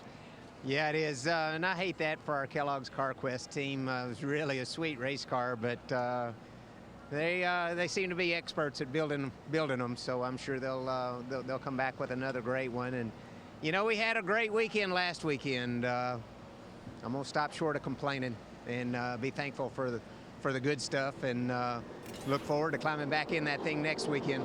Thank you, Mark. Thank you. An early exit for at least 9 drivers, including 2 from Hendrick Motorsports and 3 from Richard Childress. We're ready for our third and clear drive restart with third and clear indoors and out. We'll complete 13 laps at the line, and we're back under green. Well, we are, and this is a great opportunity for somebody that hadn't won a race this year to maybe win a race this year. Which there is quite a number of them at the front of the pack right now. Eight of the top 10. A lot of them that's never won a race. Exactly. 8 of the top 10, I think I just noticed, have not won a race this year or ever won a race. Boy, Martin Truex Jr. in that one car getting a push from his ex-teammate Dale Earnhardt Jr. They'll just drive around Joey Logano. You're just going to drive away. You're going to be... These fellows have been longtime friends. They've been roommates. They're good buddies. They trust each other. They like each other. And bye-bye. They're gone, at least for the moment. Well, you'll get out there like that, but it won't take long to this pack to line up behind them and chase them right back down. You just cannot get away. I know it's a little early, and we got a lot of good race cars out there, but I think with the way this thing has played out already, this is Dale Earnhardt Jr.'s race to lose. I think he's got a great opportunity here to cash in, because we know he's got a fast race car. Yes, sir. Truex leads lap 14. Let's go back to the care center, Dick Berggren. Well, Kevin Harvick is actually out of the care center, Mike. He has been watching the crew trying to repair his car. Believe it or not, they're going to get it. They think they're going to get it back on the racetrack. What did it look like to you out there? You know, just from the replays is all I could see. You know, I saw the 24 go sideways and just looked like 17. I don't know if he actually got told that the 24 was out there, but hard to tell. Just a lot of guys, a lot of smoke, and just kind of a typical way to finish this last month off for the Shell Pennzoil Chevrolet. Well, the good news is everybody is out of the care center. Everybody is okay. Steve? Casey Kane is okay, Dick. And Casey, looking, there's a lot of torn up race cars here in the garage. How bad is your number 9? It's pretty good. It's pretty torn up. Yeah, I think they'll get it fixed. The guys work really hard, and we'll get our Budweiser Dodge back out there, but it's pretty torn up and disappointing that early in the race, but it's kind of what it is. I don't know. This track's so smooth. There's so much racing room. You're running 3 and 4 wide simple, and then if somebody makes one mistake, you know, there's a lot of cars can go down. Unfortunately, yours was one of them. Thanks, Casey. All right. It's kind of like dancing. Dancing, oh, really?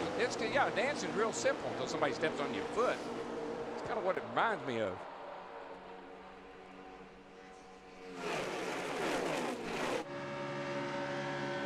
Jimmy Johnson up with his Hendrick teammate, Dale Earnhardt Jr. Joey Logano on the inside. Watching from David Reagan. How about last time around? You'd think this big crash would settle everybody down. Never has. How about David Reagan and Juan Pablo Montoya? Have a look at them. The 42 and the 6 with Paul Menard in the 98 one lap ago. My goodness. Wham. See how loose that 42 got when the 6 hit him in the back. Yeah, Reagan gave him a little shot there. I guess they were going to try to get around Logano in the 20 car, and man, that isn't the way you do it. You know, Reagan had a little incident yesterday. He gave his teammate a shot. You got to be a little more careful. There's a little softer touch there. Denny Hamlin getting a little bit of a bump and a boost from Kurt Busch. In practice, Hamlin went out with his rookie teammate Joey Logano, who's running third right now, and Hamlin shoved Logano all over the racetrack so Joey would know the feel of the catch and release of a car bump drafting with him at these speeds in these cars. And since it was practice, NASCAR told him to knock it off. Yeah, and we were up here just about to jump out of the booth. I talked to Denny after practice, and he said he talked to Joey, and Joey said it wasn't bothering him a bit. He didn't know why NASCAR was upset. You know, I've been watching the outside line. We're riding with Michael Waltrip in the 55 car, just right up through the middle. And, you know, Michael told us on our trackside show on Speed Friday night, he said, I know I can win this race on Sunday. Well, he needs to. Yesterday had a bad day. You know, he's had a couple of bad weekends here. He needs to get it going, and this will be a great opportunity.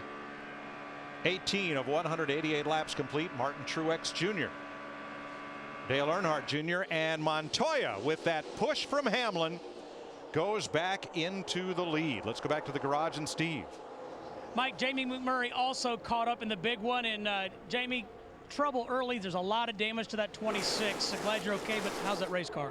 The Crown Royal Ford Fusion, it might be done. We're going to try to go out and at least run one lap to see if you can gain a couple of spots, but pretty big accident, and I don't know, the steering is so messed up, I don't know if we'll be able to get it back out. Glad you're all right. Thanks. And guys, that's the issue now. I mean, you can get your car patched up, but we do have a minimum speed, and you can't just go out there and ride around in the way. You've got to run a relatively fast speed to be able to stay on the racetrack. 9 cars are in the garage as a result of that crash. Here comes Kurt Busch to lead. And how about Jeff Burton in that 31 car? He actually had a little bit of damage from that wreck, and here he's up there on the inside battling for the lead. Usually think a damaged race car, it'll run pretty good when it's in a draft. But when you get out front, if it'll run good out front, you don't have any significant damage.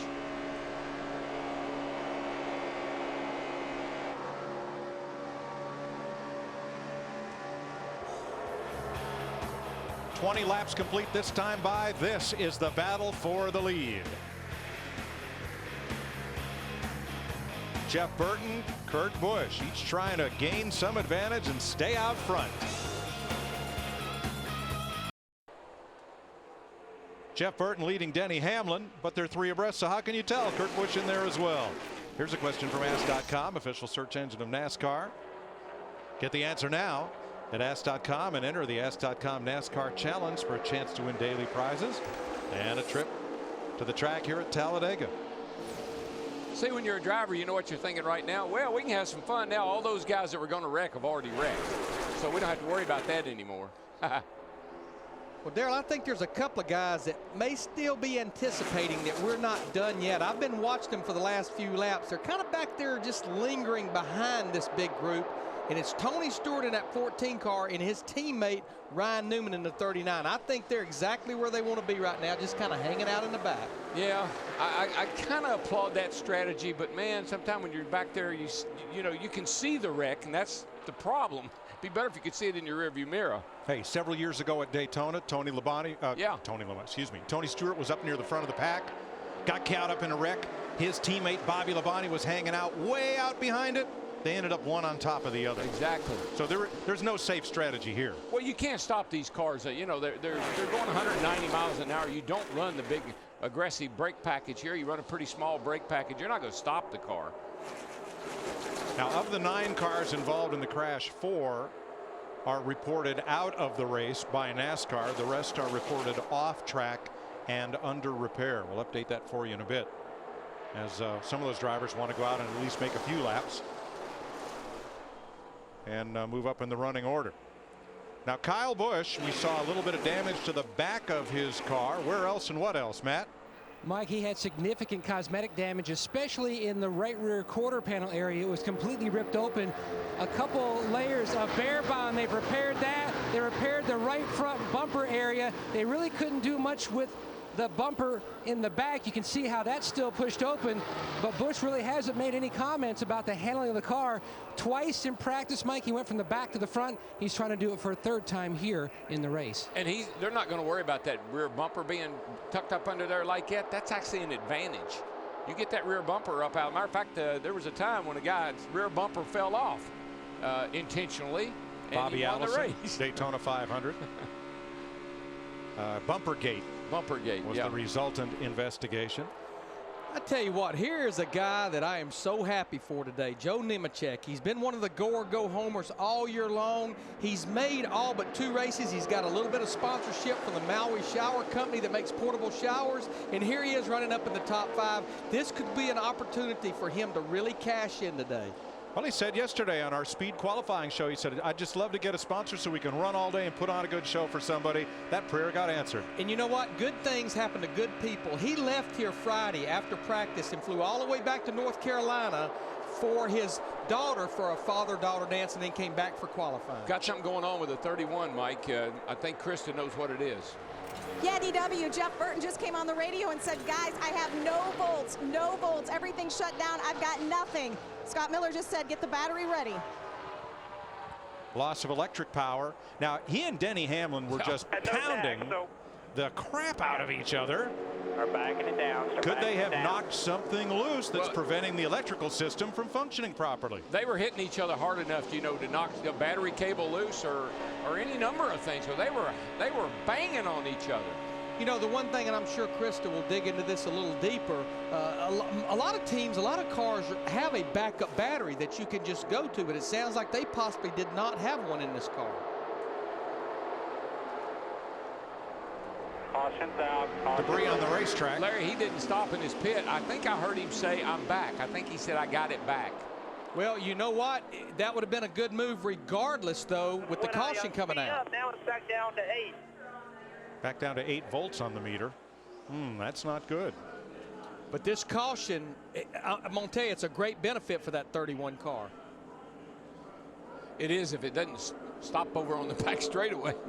Piece of debris from this bumping and banging, and perhaps from the lap 8 crash, is up against the wall about 300 yards past the start-finish line.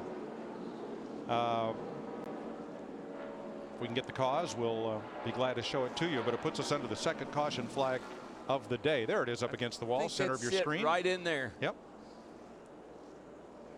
Not sure if that's metal or a big pile of the tape that was on the nose of Joe Nemechek's car, perhaps. And you know who else isn't sure? NASCAR isn't sure, and so they have to throw the caution to make sure. As you have witnessed, there's no such thing as out of the groove here. The entire racetrack, top to bottom's the groove.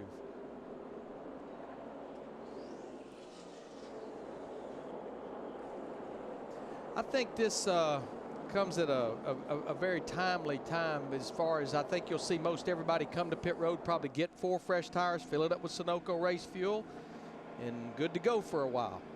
Yeah, and some of the cars that maybe still have a little minor damage, chance to work on those, and trying to get the old Pepsi Challenger patched back up. The Bud car, it's looking a lot better. It's got a hood on it. Yeah, it didn't when it came in. But these guys really have to critique what they're doing here, because NASCAR only gives you one opportunity to get the car right out there. There you go. There's what flew off of.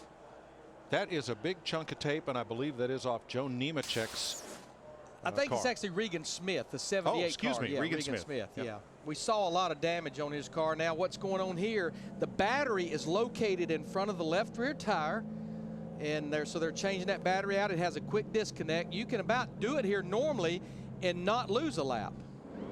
Pit road's open. Dick? Matt Kenseth says a clean drive in. He was running in the second position when that caution flag came out. Upside down yesterday in the nationwide race. Things are going well for him today. He's got a little bit of cosmetic damage in the car, Steve. Kurt Busch says that number 2 car is good, Dick. Put a little tape off the grill. 4 tires for Kurt Busch and a wedge adjustment, Matt. No changes for Kyle Busch in the 18, just right side tires and 1 can of fuel, Krista. 4 tires for Jimmy Johnson. Chad Canal said, "How is your car?" Jimmy said, quote, "It feels like a dream." Boy, Elliott Sadler jumps right out there, picking up 4 positions. Now, Matt Kenseth had a quick stop, but he got pinned behind cars coming onto pit road and didn't have a clear lane to get down there in a hurry. He killed the engine trying to leave the pit box. I got him behind. Time for an AT&T race break. NASCAR on Fox live from Talladega. 11 leaders, 15 different lead changes, and changing as we speak. Kyle Busch moving into the front as we are working through our second caution. We already had kind of a mini big one here on lap 7. David Reagan leading at the time. In the midst of this pack, Matt Kenseth, the driver, still trying to figure out exactly what triggered it all. But Mark Martin in the 5 car involved, last week's winner. Jeff Gordon, the points leader in the Pepsi retro car involved. Clint Boyer, whose string of 81 races running at the finish in jeopardy involved. At least 14 cars. Others, Jeff Hammond sustaining some damage. Yeah, we're taking here a long ride with Jimmy Johnson on his onboard, how close he came to getting caught up in this mess, able to get to the bottom of the apron right there and avoid all these cars spinning up above him. I mean, that's not the way you want to start the race. And fixing the safer barrier moments ago, so the car is not the only thing damaged here at the track. They were going maybe up to 190 miles per hour. So, Jeff, obviously we have guys like Mark Martin that are not returning to the race. A few other cars that will not make their way back in. So what does that do? You heard Larry say Dale Earnhardt Jr., maybe it's his race to hold on to here. You've got Tony Stewart. You just talked about Jimmy Johnson working through. Let's talk about the strategy this early, that big a wreck. Well, I think right now you've got to get everybody settled back down. Those guys were real aggressive early part of the race, and from this point on, you want to make sure you don't have another one and take yourself out. You've got a lot of good guys that are now sidelined, like you talk about Jeff Gordon. We know he's going to be multiple laps now. Mark Martin's out of the race. Jamie McMurray, to name a few. So you don't want to wind up being one of the victims all of a sudden when you just like to play it safe. Let's get it on down there toward the end of the race. But a lot of these guys are still racing incredibly hard. We're taking a look right now at the 99 car of Carl Edwards, who's been hanging out at the back of the pack, you know, kind of playing it safe along with his teammate trying to protect that race car. And Jimmy Johnson, we talked about how he made it through the wreck, currently running 8th. Remember, Hendrick has a chance to win their 4th straight race for their 4th different driver, and that would mean Dale Earnhardt Jr. would have to pull into victory lane, still looking for that first top 5 finish of the year. Well, fortunately for everybody here at Motorsports, Dale Jr. is definitely wanting to win a race. Not a better place for him to come to probably than Talladega. He is an exceptionally good driver, and he knows he's got a good race car. So today could wind up being that day he could probably extend that streak, make history, and get himself back on track as far as the chase is concerned. That wreck looking like Survivor meets Amazing Race. I know that's on another network, but baseball on Fox. And tune in this Saturday, a number of showdown games, 3:30 Eastern, 12:30 Pacific. Remember, Saturday baseball, 3 Eastern, 12 Pacific, the pre-show. And then, of course, Saturday night, it's racing from Richmond as the NASCAR series shifts there Saturday night. To vote for the AT&T Fastest Pit Crew of the Year award from your phone, text the car number for the pit crew you think will be the most valuable. The fan vote, along with Jeff's selection, will determine the crew each week, so your vote counts. Vote each week at the AT&T Fastest Pit Crew of the Year award. We may see more than that big one. A long way to go here. Let's head back upstairs to Darrell, Larry, and Mike. Thanks, Chris. 32 laps complete. We'll get the green flag next time by. We still have 34 cars on the lead lap. A.J. Allmendinger 22 laps behind, and 9 cars either off track or out of the race. The ones that are still trying to be repaired from that lap 8 crash are Jeff Gordon, Clint Boyer, Kevin Harvick, and Casey Kane. They've waved off the restart. We'll look for it next time by. You're watching NASCAR on Fox. 35 laps complete in Talladega. Green flag. Kyle Busch, Elliott Sadler, Michael Waltrip, Matt Kenseth, and Martin Truex, the front 5. See Michael Waltrip there in the 55 car, one of the cars that elected to go with just 2 right side tires, like a lot of the guys at the front of the pack right now on that last caution. A lot more damage on that 18 car than I thought there was. The whole right side of it, particularly over the right rear tire, is all taped up. I don't think it's going to cause him any problem, but certainly not as good as they'd like it to be.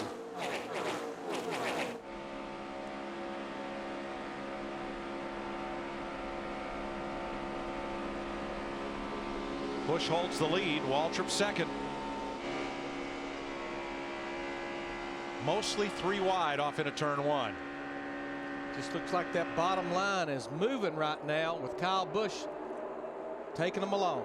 Yeah, David Stremme was trying to bring that outside lane to them in his number 12, but even with help from his teammate Kurt Busch, they're not gaining ground. And Mikey's just, I'm sure he's looking at his rear view mirror saying, I wonder who's going to run into me today. Because he got run into yesterday and turned around twice at Phoenix last week. He just needs to get through this race with no problems. How about that 82 car on the bottom there? Remember what looked like a total disaster for that group where they were penalized a lap before the green flag came out. He was so far behind the big wreck, he didn't get involved. And then he got the free pass back on the lead lap, and now he's up there running in the top 10. Scott Speed. Kyle Busch, David Reagan, Dale Earnhardt Jr. now running third and coming to the front. NASCAR Sprint Cup Racing on Fox is sponsored by Budweiser. Reach for the perfect balance of flavor and refreshment. Budweiser, the great American lager. 37 of 188 laps this time by, and still the 3 wide.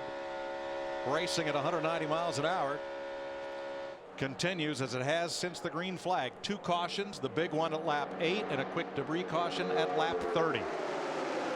You know, you just can't help but do this. You know, you would like to get in single file. You'd like to, you know, settle down, but you can't. You got a fast car. You got a car that can run up front. You got to find a way to get it there. And everybody's in pretty equal cars, so you end up with them wadded up like this. Unless you're like maybe Carl Edwards or somebody. And this is the same strategy, I think, Larry, if I recall. There goes Carl at the back of the field. I think this is the same strategy he used here last year. But then late in the race, when he decided it was time to go, is when he actually got in a wreck with his teammate Greg Biffle. A lot of the Roush Fenway cars did that. Then a lot of the Roush Fenway cars were involved in that big wreck. One of the cars that's been involved in that crash and had some nose damage. A report from Dick Bergman. Well, Tony Stewart is one of those. He came in as one of the pre-race favorites, Mike, having led the most laps in both races here last year, winning the second of the 2, and the crew has been working on a piece of sheet metal that they hope to attach to the nose of Stewart's car on the next pit stop. I just believe that group of cars running right there, Ryan Newman, Tony Stewart, Greg Biffle, I don't think we've heard the last of them. They're going to let this thing wind down for a while.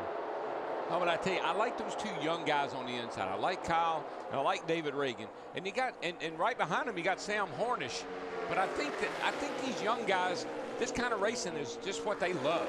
And just remember, Dick Berggren told us early in the race, Sam Hornish Jr. pretty sick. He actually has Travis Quapple standing in the pits in case he needs relief. Kyle Busch holds the lead. Here comes Jimmy Johnson with help from Stremme. Let's check with Matt. Busch told his team, we're going to change our strategy. We're going to ride in the back to stay out of the big one because we got involved in it. Let's go to the front. It's much safer up there. It's been the Kyle Busch comedy tour, Mike. Earlier in the race, he said, jokingly, please pass on to the 14. Do I need to buy him some new brakes the next time I go to a plate race because he's been pushing me pretty hard. They all did it in a joking way, but he also said, look, we're out front. The thing we need to do the next time in, we need to add some tape to the grill because we are running way too cool. That'll help us gain more speed. Whoa. That's bad news if you're a competitor. He's leading the race here with, and he can add a little tape, and that is instant speed, baby. That'll make you pick up. Tape on the nose where the air goes into the cool water in the radiator, it really reduces the drag straightaway speed on these things. Last year, Kyle Busch and Tony Stewart were teammates at Joe Gibbs Racing, and they won both the restrictor plate races at Talladega, 1 apiece. Look at that 82 car, Larry. Scott Speed. Second on the inside, so he'll be one of our Toyota top performers of the moment.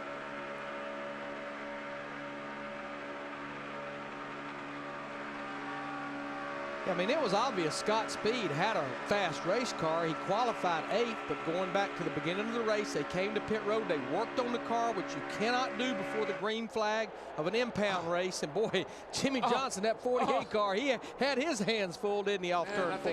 I think Junior may have given him a little bit of a love tap.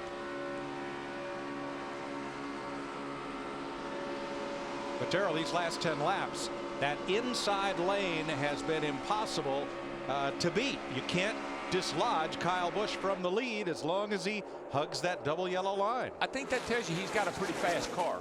When you can do that, tow everybody around on the bottom like that, that tells you got a pretty fast car. Here comes Montoya, the pole sitter in the right of your picture. Okay, the left, the right. There he is. He's over there somewhere. In the middle. With Brian Vickers. But you know, when I look at that inside line right now, the cars that are lined up behind Kyle Busch. We talked about Scott Speed, the rookie in the 82 car. How about Brad Keselowski, drives for Dale Earnhardt Jr. in the Nationwide Series? We feel like somewhere in the future. Trouble, guys, in the tri-oval. Michael Waltrip. Michael cut down in front of somebody. I think he's going to save it. Save it, brother. Save it. He did. He did save it. Wow, what a save. What a save. Hold on, watch out now, watch out. Caution's out. Slow down. Don't tear your fenders off. That was unbelievable. He cut down in front of somebody back here. That was the most awesome piece of driving right there. Woo. Nice save, Michael. I'm wanting to put myself in that spot. I thought I had him cleared. I didn't. He thought he had let's see who it was he thought he had cleared. He's going to cut down here in front of somebody. Marcos Ambrose, his teammate. Goodness gracious, his teammate. That old big blue wall was coming up in a hurry, though, wasn't it? But see how he backed off? He's sliding. He's headed for the wall. He backs off the brakes. Car bites, and he saved it. Now that area toward that inside wall, that used to be grass. This car could have been a wild ride. It would have been gone normally, Mike. I mean, it would have hit that inside wall and just killed it. But he is driving it. He is driving it, baby. That's the finest piece of driving I've seen your brother do since he won Daytona. Thank you. I think you're right. What a save. Twice. You know what? A lot of times I think people would say he was just hanging on. I'm going to tell you what, he drove that thing out of that. Well, let's ride with him. There's Ambrose, the 47 to the left. Inside now, inside. My goodness. And then you say, oh, look at him. Go, Mikey, go. Wow, what a save. What a save. Hold on, watch out now, watch out. That'll put your stomach. Didn't hit anything, man. That was That'll put your stomach in your mouth faster than the Simpsons ride at Universal Studios, I promise. Gosh. All he'll really need is 4 fresh tires. Yeah, if he can get back here without tearing, without anything, one of the tires flying apart and tearing the car up, he's going to be fine. So Michael Waltrip's wild ride puts us under the 3rd caution of the day at lap 44. Yeah, he might want to get a blinker on that thing next time. It's going to turn down like that. Tires were flat, as you would expect.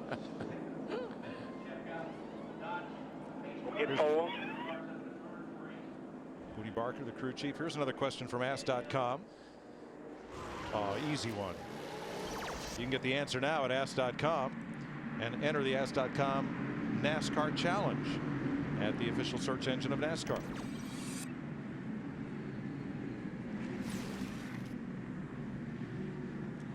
So Michael gets 4 fresh tires, and he will stay on the lead lap.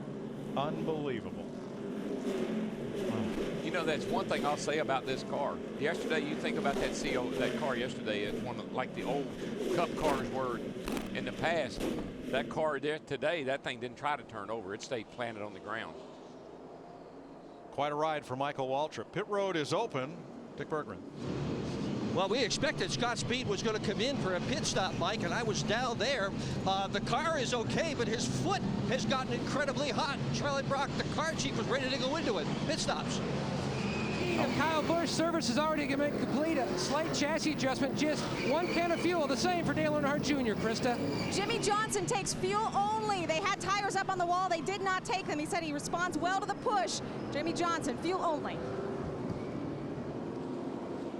We're seeing all types of strategies on pit road as we anticipated. So Scott Speed did not stop, and he becomes one of 13 different leaders of this race. And Aaron's 499. Michael Waltrip, Hey, Mikey, a wild ride and a DW. great save. Darrell. Hey, Mikey, it's DW. You got a copy, buddy? Well, we had him. 10-4. Mikey, it's DW. You got a copy, bud? Yeah, bro, what's up?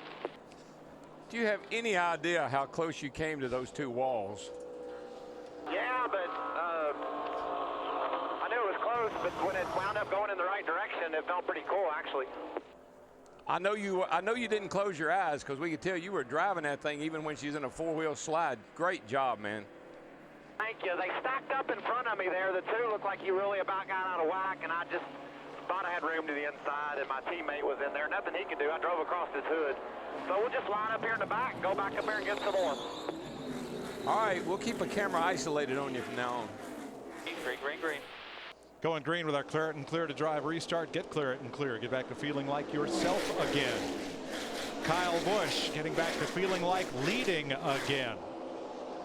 Brad Keselowski, Jimmy Johnson, Casey Mears, Dale Earnhardt Jr., the front five.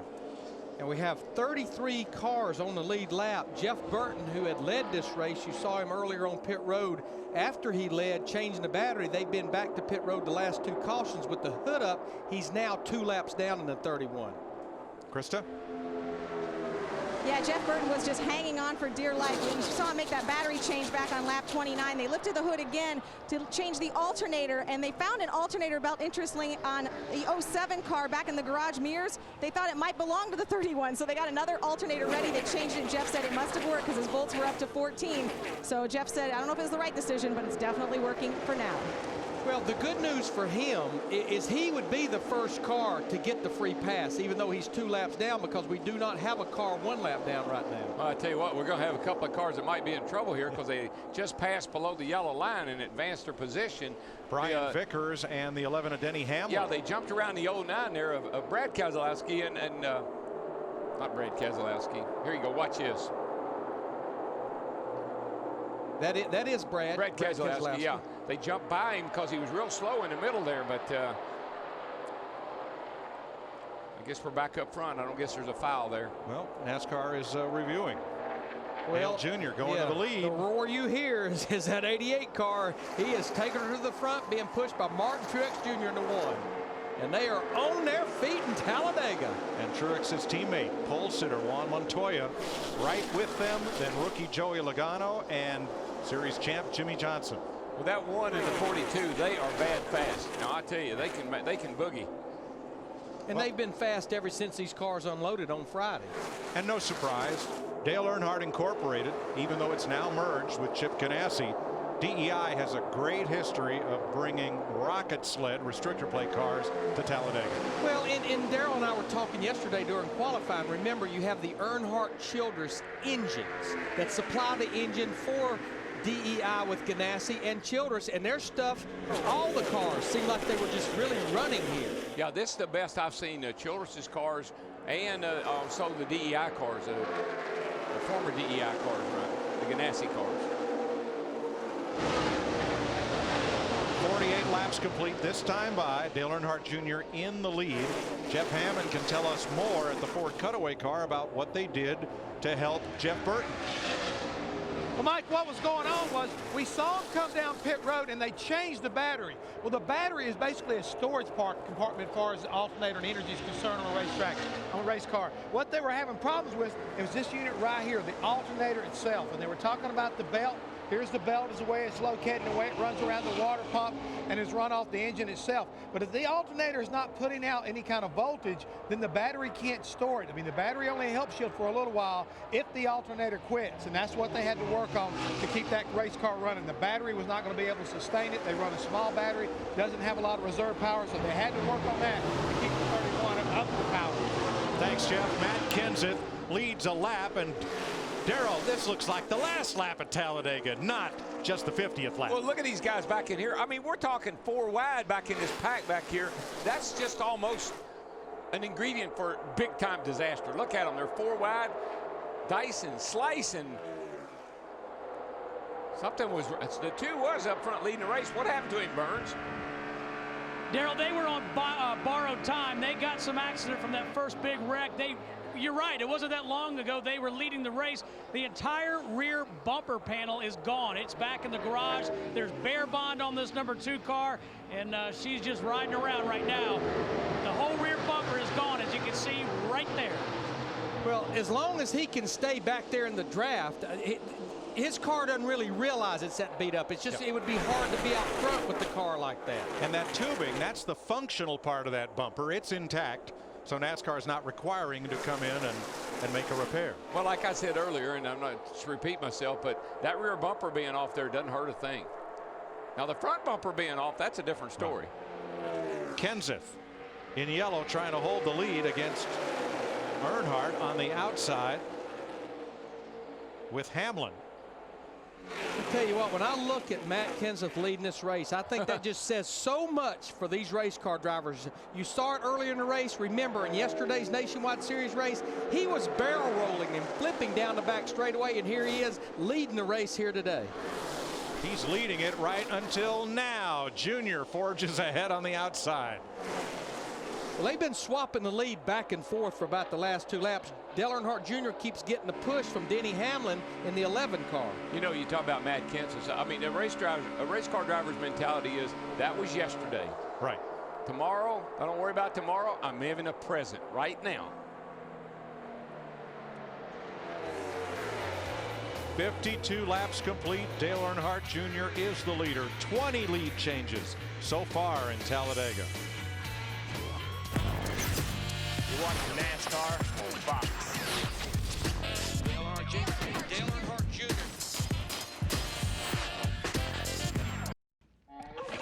NASCAR Sprint Cup Racing is sponsored by Pepsi. Try the refreshingly retro taste of Pepsi Throwback, made with natural sugar, in stores now.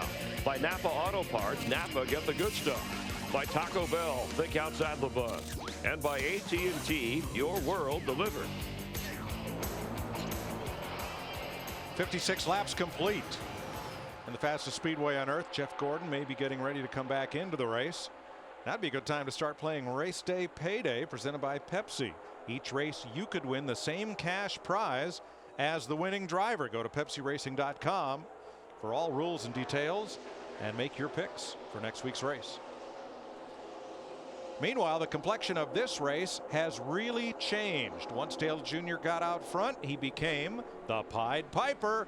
And instead of 3 wide all the way around the track, it is single file all the way around the track. Larry, did I miss something? Did some signal go out that they should all line up and This ride is around not the first top? time this has happened, though. No, I know, but who made this call? I guess the 88, huh? Well, his teammate Jimmy Johnson riding there in 7th. Let's check at his pit. Krista?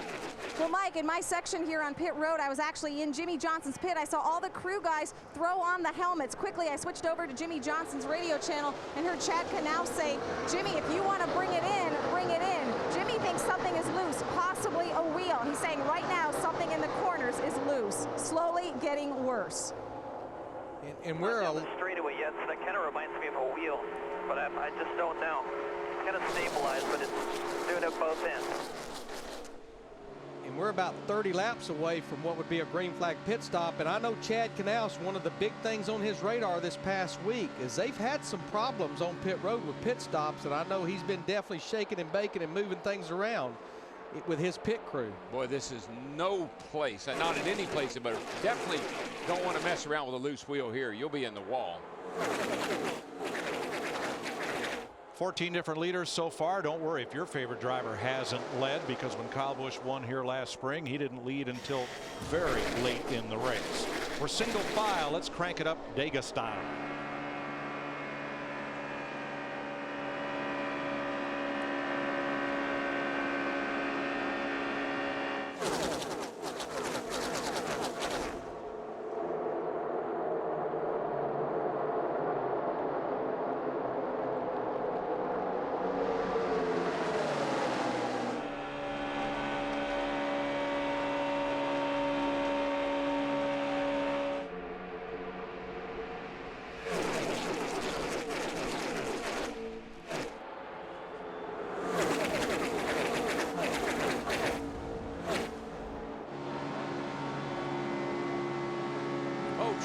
Trouble off turn. Kurt Busch. Same thing it did. Mikey did. Another great save. Caution is out. Hold it right there on the bottom. Dang good job, Kurt. Man. Yeah, I don't think a little there's dirty up there. any contact whatsoever. I think he just, as he just said, got a little high. Here he is right back in here. Gets a little high coming through here. Gets a little close to the outside wall. Just came around on him. Goodbye. Right through Mikey. Look at it. Same tracks Mikey took. And then it's like, no, I don't want to go that way. You know how fast he was going through there? 190 mile an hour.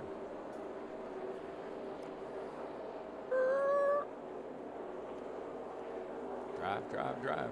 Hang on, hang on. Brake, gas, spin. Who I feel like this caution is the biggest break for, we just heard the report, is Jimmy Johnson, Chad Canals, that 48 car, thinking that he had a loose wheel. Jeff Burton will get the free pass to solve his electrical problem. He went 3 laps down. That'll be 2 laps down now, and you see the flat on the left front of Kurt Busch's car. And also in that last shot, you saw Kevin Harvick's car being worked on pit road. Harvick is the first of the drivers involved in the lap 8 crash to return to the racetrack. He's 48 laps down. And now Casey Kane in the 9 car just came back out of the garage area. We're riding with him here. He's 53 laps down. Just hoping attrition will push him further up in the finishing order. The way the day has gone, and with the history of this track, they could be a top 20 car before it's over. That's right.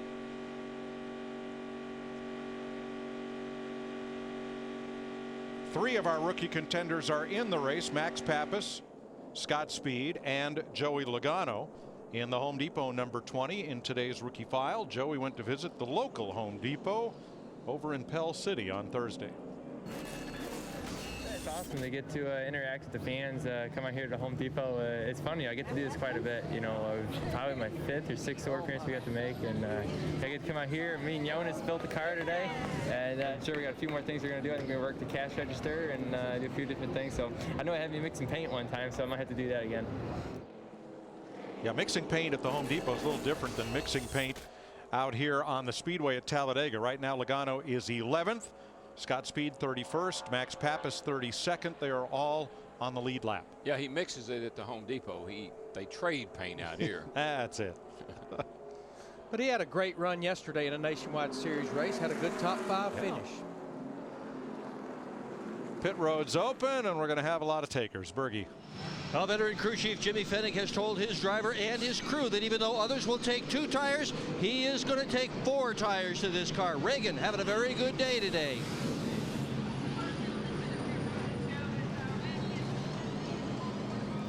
Grip no issue for Martin Truex Jr. or Dale Earnhardt Jr.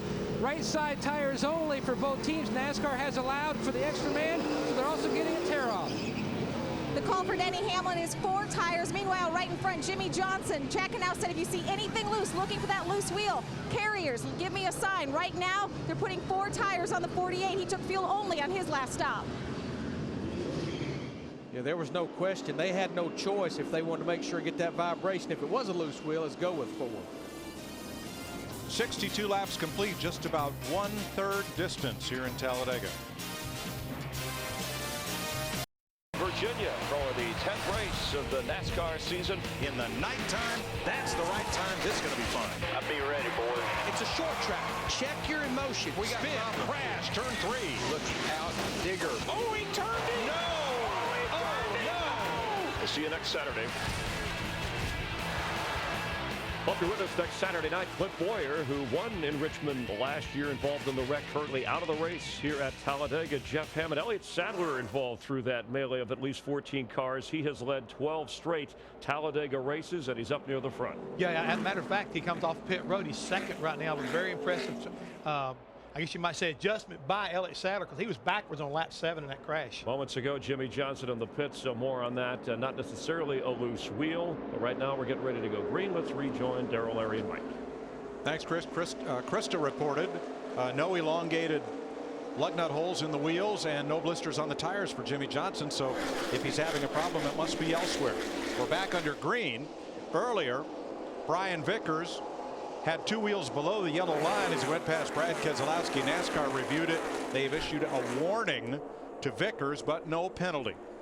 Well, you know, just to follow up on what Jeff and Chris was talking about, Elliott Sadler, that 19 car running 2nd. His teammate Reed Sorensen in the 43 cars running 5th. Both of those teams had great runs in the Daytona 500. Elliott Sadler finished 5th. And remember, Those cars had to change engines and start this race at the rear of the field. All 4 of the Richard Petty Motorsports cars changed engines. And that's a good call by NASCAR because Vickers and the 11 car were coming up on Keselowski 10 mile an hour, 20 maybe faster than he was going. They either run over him or go around him. So that was a good call, good common sense call. Yes, it was. 33 drivers on the lead lap. Martin Truex, the Daytona 500 pole sitter, hauls them around this 2.6 mile Superspeedway.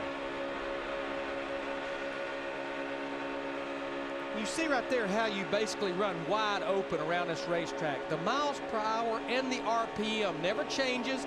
And normally this right here doesn't change a whole lot. It's normally wide open, 100% throttle. But if you watch that brake light, now if you're drafting behind someone and you don't want to let up on the throttle, you'll drag that brake a little bit. And I'm not so sure that may not be Jimmy Johnson's problem. You drag those brakes in the corner sometime to keep from running over the guy in front of you. You'll warp that brake rotor a little bit, create a little vibration.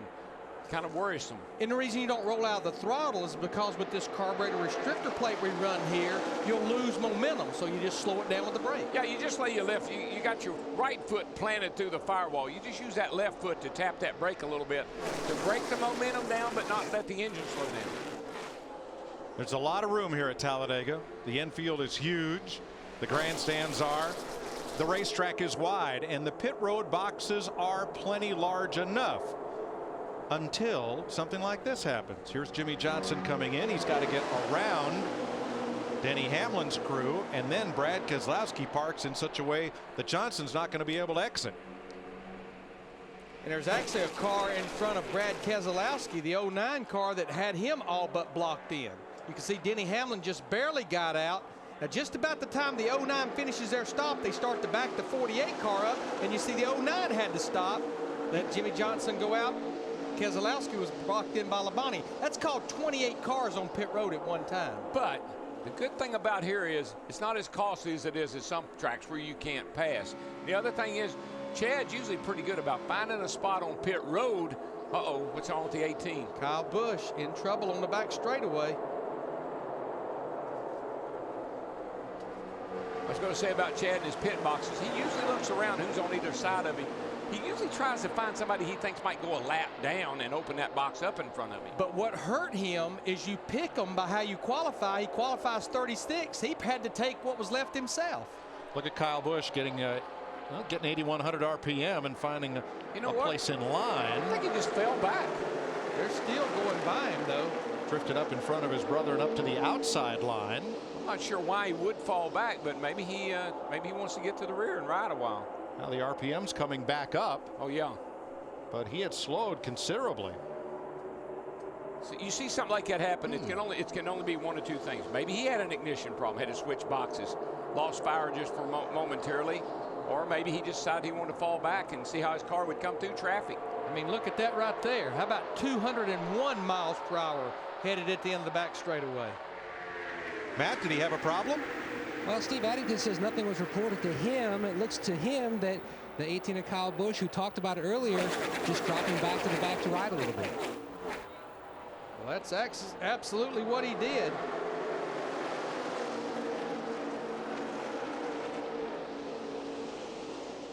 Well, he's picked up his older brother, Kurt, and runs along right back up in the draft, right back up to speed. How about our outside pole sitter, Greg Biffle? There's the 3M Ford, 9th place. Steve. Mike, for a guy who has 14 career wins, Greg Biffle has never finished in the top 10 at Talladega. He said earlier this week, I've been wrecked running at the front, I've been wrecked running in the back. The only place not to get wrecked is pit road, and you can't win the race from there. Right now, he is playing it conservative, Mike, just taking his time, staying out of trouble.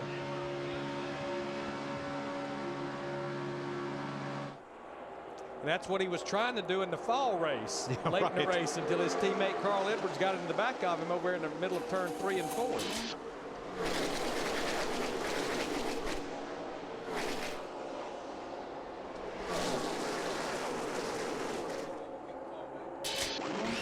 Truex, Sadler, Earnhardt, Sorensen, and Hamlin are the front 5. There you see Elliott Sadler trying to give the one a little bit of a push, and Earnhardt's got a little bit of cushion on both ends. Matt.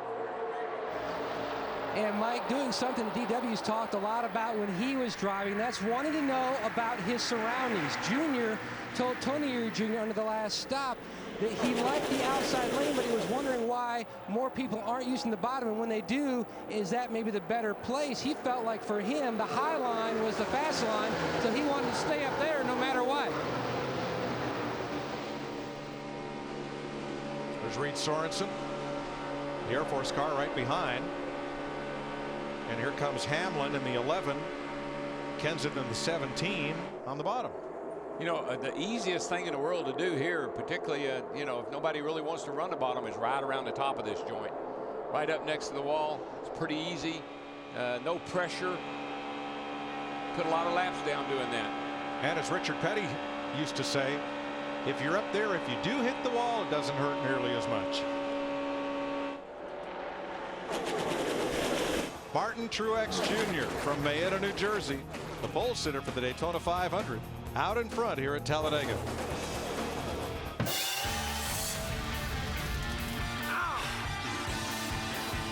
Stay tuned for more NASCAR.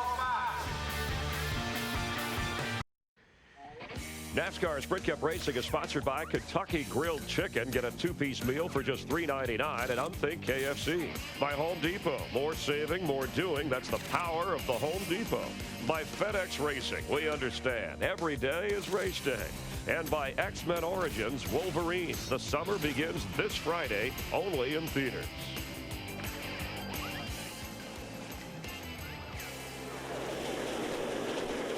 '75 laps complete at Talladega. That's Juan Pablo Montoya getting an assist from Dale Earnhardt Jr. Martin Truex got shuffled back a bit without any drafting help, and he's now on the outside third in line, back about 8th place. This is from Denny Hamlin looking back at Matt Kenseth from the front of the pack. And when you look at right at the back of this group, in fact, he just made a move to the outside. Jeff Burton in that 31 car. This group better hope he doesn't get those next 2 laps back, because he will be a player by the end of the day. Look at him just turn it down with a little bit of help from David Rudiman in the 00 car. He's actually trying to get one of his laps back by driving to the front of the pack. Definitely got the car fixed, running great now. Well, Martin Truex was leading handily when we went to break. Elliott Sadler wasn't putting much pressure on him, and that was frustrating Dale Jr. Ask Elliott why he can't get to the 1. Why he won't get to the 1 and push him a little bit. He just acts like he just ain't even trying to. So Jr. took matters into his own hands, jumped out of line, and went with the pack on the bottom. See, what Junior knew was he was holding back a whole lot, and he couldn't figure out why they couldn't go any faster than they were going. So that's why he was asking, why wasn't Elliott, is Elliott that slow almost, is I think what he was trying to ask. And when it all shook out, Montoya, who Junior dropped down to draft with, ended up with a lead. If you look in the middle of the screen right here, remember that guy that we said something's wrong with his car? He fell to the back, and maybe he's got an ignition problem or something. I think he's just playing around. 18. Now he just came back way up back to the front. Well, now the fellow who's in second place right now, David Stremme, he may have a problem, Steve. Yeah, he sure may, Mike. He just told Roy McCauley, he said, I feel like I've got a loose wheel. Roy said, keep me informed. Dick Berggren. They updated you early in the broadcast about Sam Hornish, who had done a career-best qualifying effort of 4th here, but was ill last night. Hornish in the car is running so fast, he's telling his team that he feels just fine. Travis Quapple on the box in his uniform may not get a chance to race because Hornish in 3rd right now, having a great day. I want to tell you, these are some forgiving race cars, because I have seen people sideways look like they were going to spin out as much as anywhere I think I've ever been, and they save the car and keep right on digging. I think we've had 2 great examples right here in front of us with Michael Waltrip and Kurt Busch. It's amazing, and the bump draft, they're doing it in the corners. We know what happens when you do that and you do it too much. They're getting away with it right now.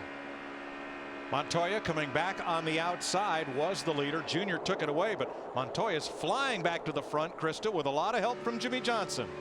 That's right, Mike. And Juan Pablo Montoya has always been good at Talladega. He said he was surprised with the pole, thought his car was about a top 5 in qualifying. He wasn't really even following it as hard as he should have been, he said, because he was ordering windsurfing equipment. I guess this is a little like windsurfing. You wait for that big wave, sit on your board, wait for it to come in, and then just drop into that 30-footer. They said Juan is doing a great job right now.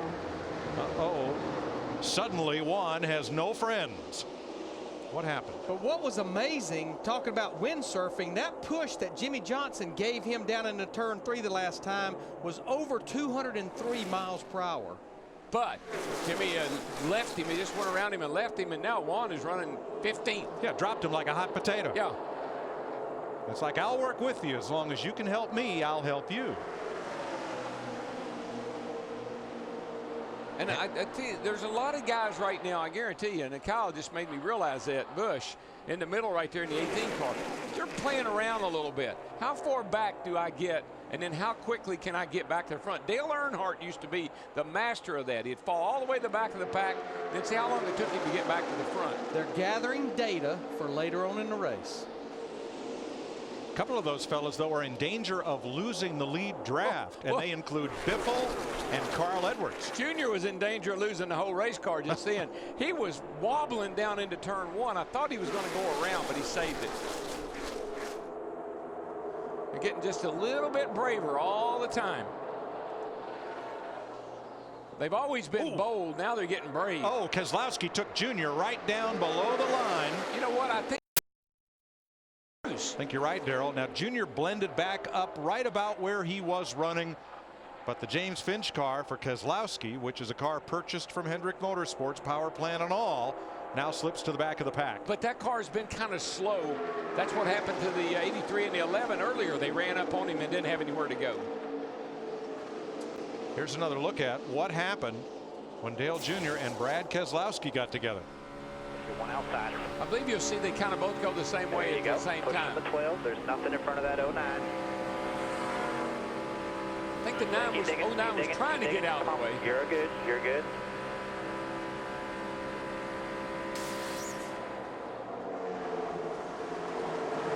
See a little bit of debris on the right front of Dale Earnhardt Jr. there below the bumper, but I don't think that's in front of really no grill opening right now. I don't think there's any danger. Probably a piece of tape or it's something very light there. We saw it floating in the air in the backstretch area. It's a tear off, Mike. A windshield tear. Yeah, it's off of one of the cars. It's not going to hurt a thing right there. You can get up close to somebody and the air will take that right off. Sam Hornish Jr. in a 77 car. He gets credit for leading that lap right there. How about Hornish? Had his best career finish last week, has his best career start in NASCAR right here, and now he's got a chance to lead this race. Matt. And Mike, one reason why Dale Jr. a few laps ago was ducking down to the inside and then also trying to get some clean air, his water temperature had climbed just above 260 degrees. He told his team, that's why I've been trying to move around, trying to get it to come back down in the temperature.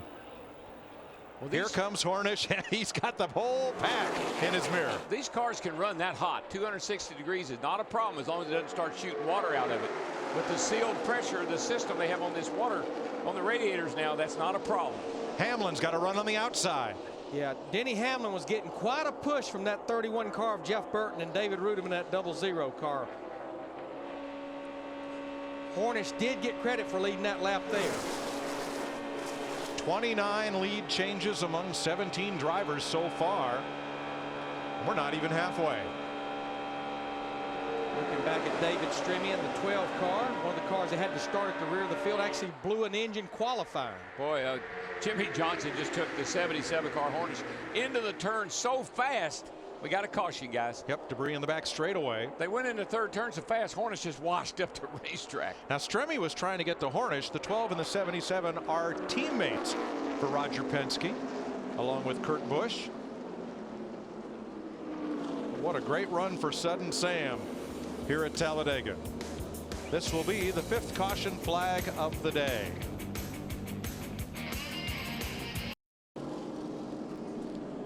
The caution flag was for debris on the backstretch. Denny Hamlin picks up 3 spots coming out of the pits, and once again Elliott Sadler's crew with a bit of contrary strategy puts him right back up in the thick of things. It was interesting what that 19 did, Kevin Buskirk. They changed left sides only that time.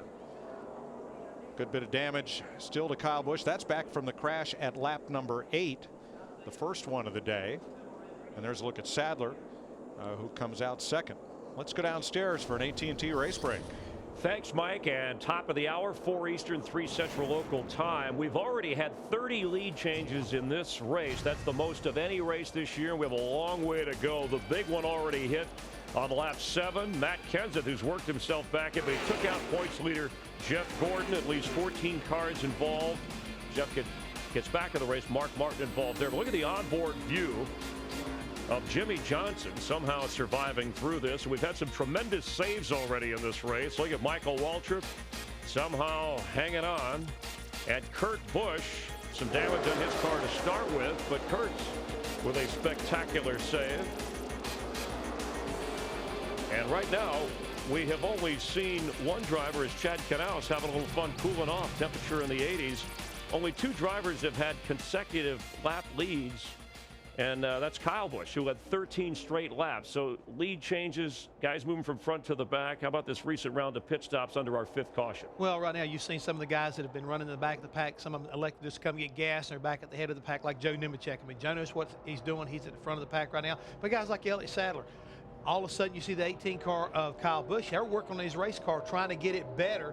He's making some repairs to that rear bumper. I think he's probably feeling like I'm giving up a little bit aerodynamically, and they're trying to figure out whether to pull it off or what they've got to do to get it to where this car can run up front like he really wants it to. But the key thing is right now, I want to remind you one thing. We talked about at the beginning of this race. You got to be thinking. You got to have some patience, and you got to be lucky. And so far, I think you've seen examples of all 3 of those. Well, Kyle Busch in Saturday's race, remember, he would drop to the back of the pack, got back up in front in a matter of time. Didn't mean much. And I want to ask you about the strategy of Carl Edwards, for example. It seems like he's been hanging back. Is that strategy? Is he figuring things out on his car?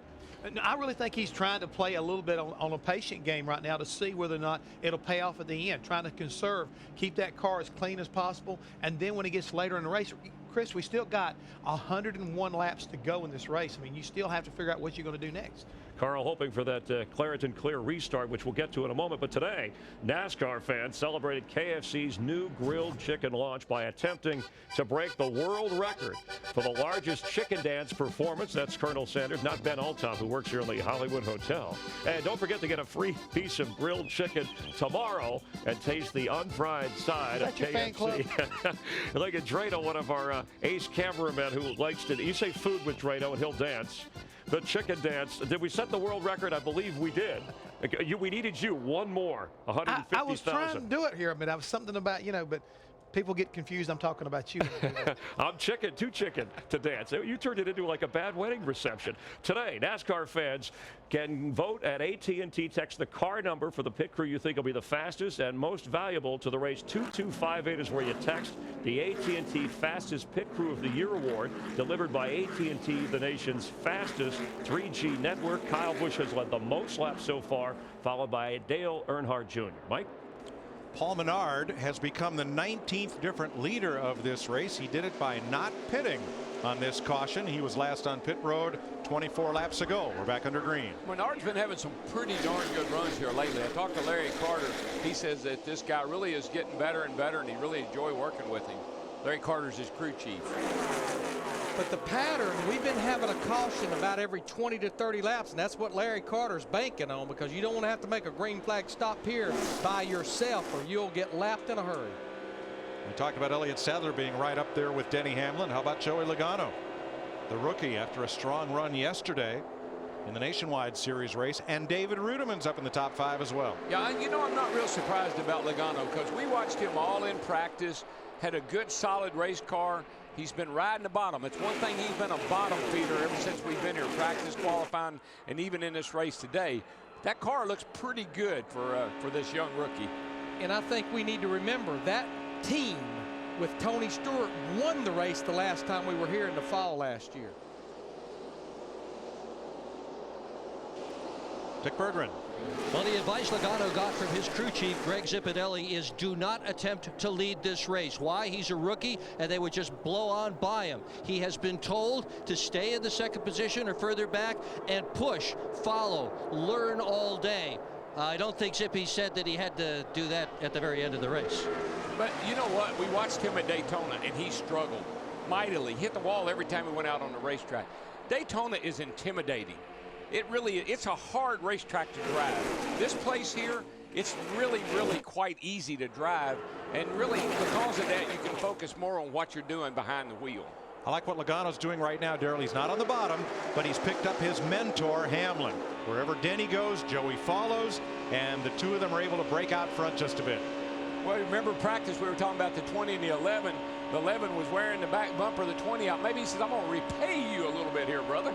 You know, Tony Stewart may have won the race when we were here in the fall, but the guy that thought he won the race, look at him on the bottom right behind Casey Mears in that 07 car, Regan Smith in the 78. He actually has a bunch of damage to that car from that wreck earlier in the race. So he had some damage to the front end, and here he's banking up there in the top 10. And the way Smith lost the race, he was driving for a different team than he is now. That double yellow line means no passing. He went below the line. Stewart came down to the line to block. NASCAR ruled that Smith had made an illegal pass below the double yellow line, and instead of putting him to second where he was running at the time, the rule required them to put him to the end of the lead lap, and Tony Stewart got the win. The NASCAR officials take great pains to explain this rule in every drivers' meeting at Daytona and Talladega. The bottom line is, if you go below the yellow line, the double line, and advance your position, you will be penalized. If you are forced down below the yellow line, you'll still be penalized, but NASCAR will consider also penalizing the car that forces you down there. I tell you what, speaking of bottom line, did you see Jimmy Johnson in the 48 down in turn 1 and 2? He went from the top to the bottom, and Sam Hornish Jr. in the 77 said, you're not leaving me up here. I'm going with you, buddy. Followed him right down there. Yeah. The 18 they did a lot of work on their car on that last pit stop. I don't know if it's helped him or hurt him. Now Logano's hung out to dry. The rookie is in the high groove all by himself. Now he's going to get a little drafting help from the back, but he is out of this lead pack. Well, I'm going to tell you what, who he's getting help from is a car that this group, they do not want to see him get this next lap back. Jeff Burton in that 31, 3 laps down because of alternator problems. He's gotten 2 of them back. Now he's only 1 lap down. Next caution, he'll be back on the lead lap. There we saw the 18 bunch working on the rear bumper. Now, if that rear bumper cover was off of that race car, it would help it. But that rear bumper cover is tucked up under the back of the car. That's why they keep working on it. Did they get it fixed, Matt? DW, the biggest issue they had, the rear bumper bar was sticking out a little too far. They were concerned that other cars did not want to tuck up and draft and push them because they thought they might then hurt their car. So they worked, pushed that bar back in, put some bear bond on the back, and sent him back out. And what Darrell's talking about, the reason you would love to have that rear bumper not there, with it gone, it lets air out from underneath the car. When you let air out from underneath the car, it makes the car run faster. It reduces the drag of the car.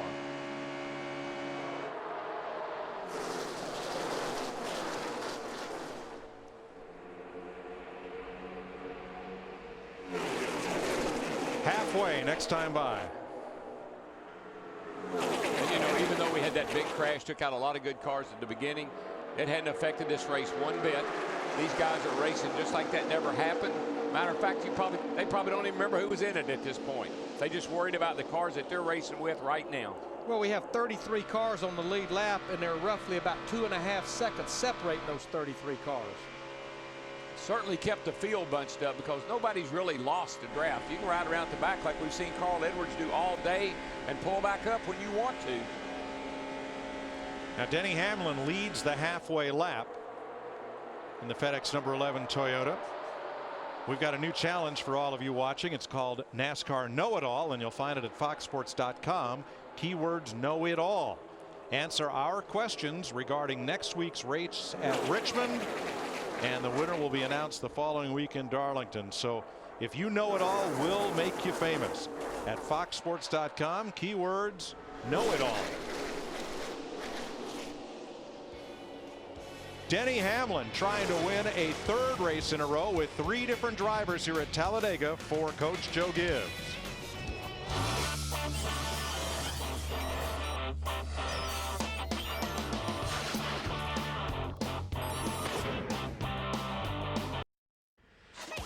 NASCAR Sprint Cup Racing Odd Fox is sponsored by Sprint, NASCAR Sprint Cup Mobile. It'll change the way you experience the race. 99 laps in at Talladega, 89 to go. On lap 8, 9 cars were taken out in a crash, 5 of which have returned to the racetrack. So out for the day, David Gilliland, Scott Riggs, Jamie McMurray, Clint Boyer, and Mark Martin. That ends Boyer's running at the finish streak of, what, 81 races? I think they're actually still trying to get his car back out on the racetrack. You're right, Larry. Yeah. He's not out. He's off track, but not officially out of the race. Coming back on track with major damage, A.J. Allmendinger, Casey Kane, Kevin Harvick, and Jeff Gordon. Yeah, to have that big of a crash, to only have actually 4 cars out, 5 cars out, and 1 in the garage area, it's amazing. Larry, what do you do when you go back out there, your car's all wrecked up and you're 50 laps down or 40 laps down, and you get back out on the racetrack? You don't want to ride around by yourself, so you might as well have a little fun. Try to have a little bit of fun, and we've been watching these guys have some fun. The 9 and the 44, it's like the 9 is trying to teach the 44 what it feels like to bump draft. And yeah, the 44 and the 9, they're about 3 or 4 seconds off the leader's pace. But they're bump drafting along, trying to make sure they stay above minimum speed so NASCAR won't send them to the garage. No, they're working together. They're pushing each other. And Larry and I have been watching them just laughing because some laps they never let go of each other. But this is a battle for position right now between Jeff Gordon and Kevin Harvick. This, folks, this is the race for 37th place. You claim we never show the battles at the back of the pack. Here you are. They are both 56 laps down, racing hard for position. And if Jeff Gordon passes Kevin Harvick, you know what he gets? He gets the point lead back. Right now, he would be second to either Jimmy Johnson or Kurt Busch. Looks to me like it's a bad weekend to have a yellow car. But meanwhile, back up front, as we've just crossed the 100-lap mark, Denny Hamlin, that 11 car, leading David Rudiman, David Stremme, Brian Vickers, and Reed Sorensen. Well, we're going to have a shakeup in the points because Gordon may lose the point lead to Kurt Busch or Jimmy Johnson, and Jeff Burton will likely fall out of the top dozen. Terminator Salvation presents our top 12. These are the drivers right now who would be qualified for the chase based on the way they are running. Montoya, there in 11th, made the big jump this week. He's up 4 positions if he stays up in that lead pack. I think you're pretty optimistic that it would stay that way right now. Terminator Salvation opens May 21st. Based on the way these guys have been racing, Mike, I don't know that we ought to worry about that too much right now. Oh, this is in pencil, Darryl. Oh, yeah. And we got bigger racers. Don't worry. You know what? We still have a long way to go, but in 3 weeks on Saturday night under the lights at Lowe's Motor Speedway, we got a little race called the All-Star Race. And you know what? You got 3 more shots to get in it the easy way. I won't say the easy way, but that's win Talladega, Richmond, or Darlington. When I look at a lot of our top 10, that's something that those guys could accomplish here if you could win here today. How about our leader, Krista?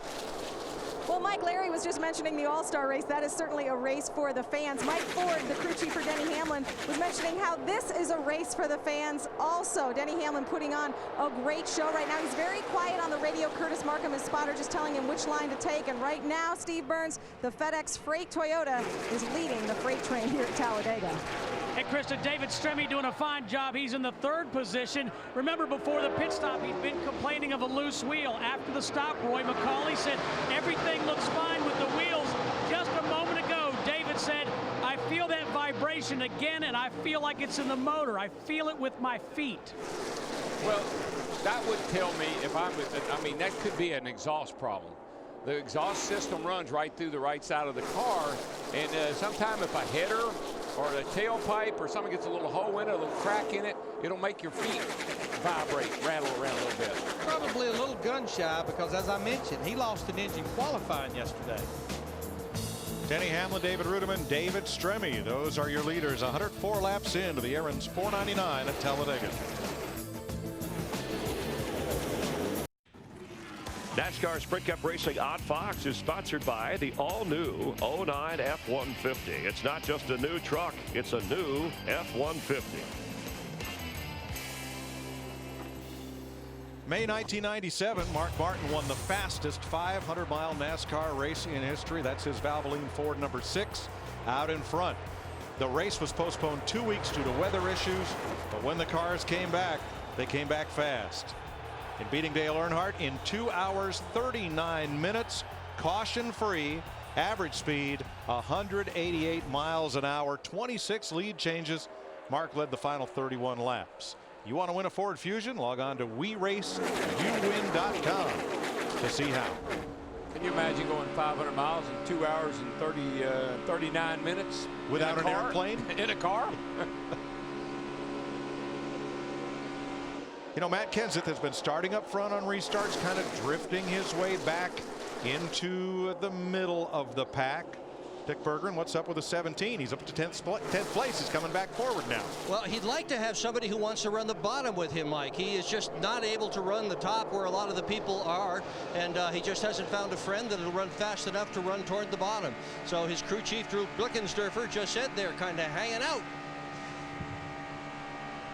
Well, that's all right. You can hang out here for a while yet. Yeah, we still got a couple more pit stops. In fact, right now we're within about 20 laps of what will be possibly green flag pit stops, the first of the day.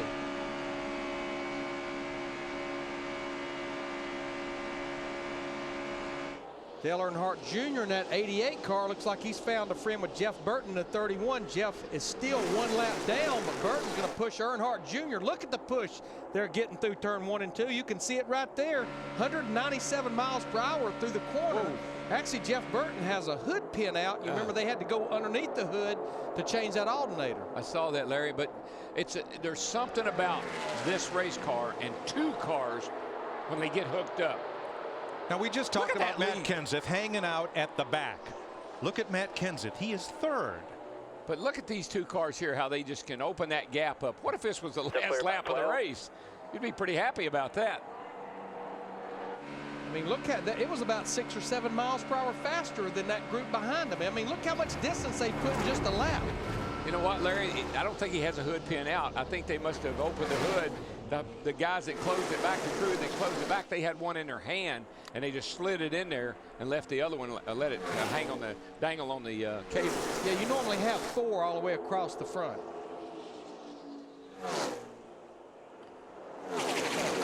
One driver who has been hanging out at the back of the pack is Carl Edwards. He's just kind of been within a whiff of the lead draft for about the last 50 laps. Dick, what's that about? Well, what it's all about, Mike, is that he was involved in that very early skirmish, the big one that happened almost at the very start of the race. And he didn't want to get involved in any of that sort of thing anymore. He doesn't like what he's seeing up in the front, so he's going to stay in the back and try to avoid whatever trouble might occur and then go for it at the end of the race. He has a much better car than he is showing right now.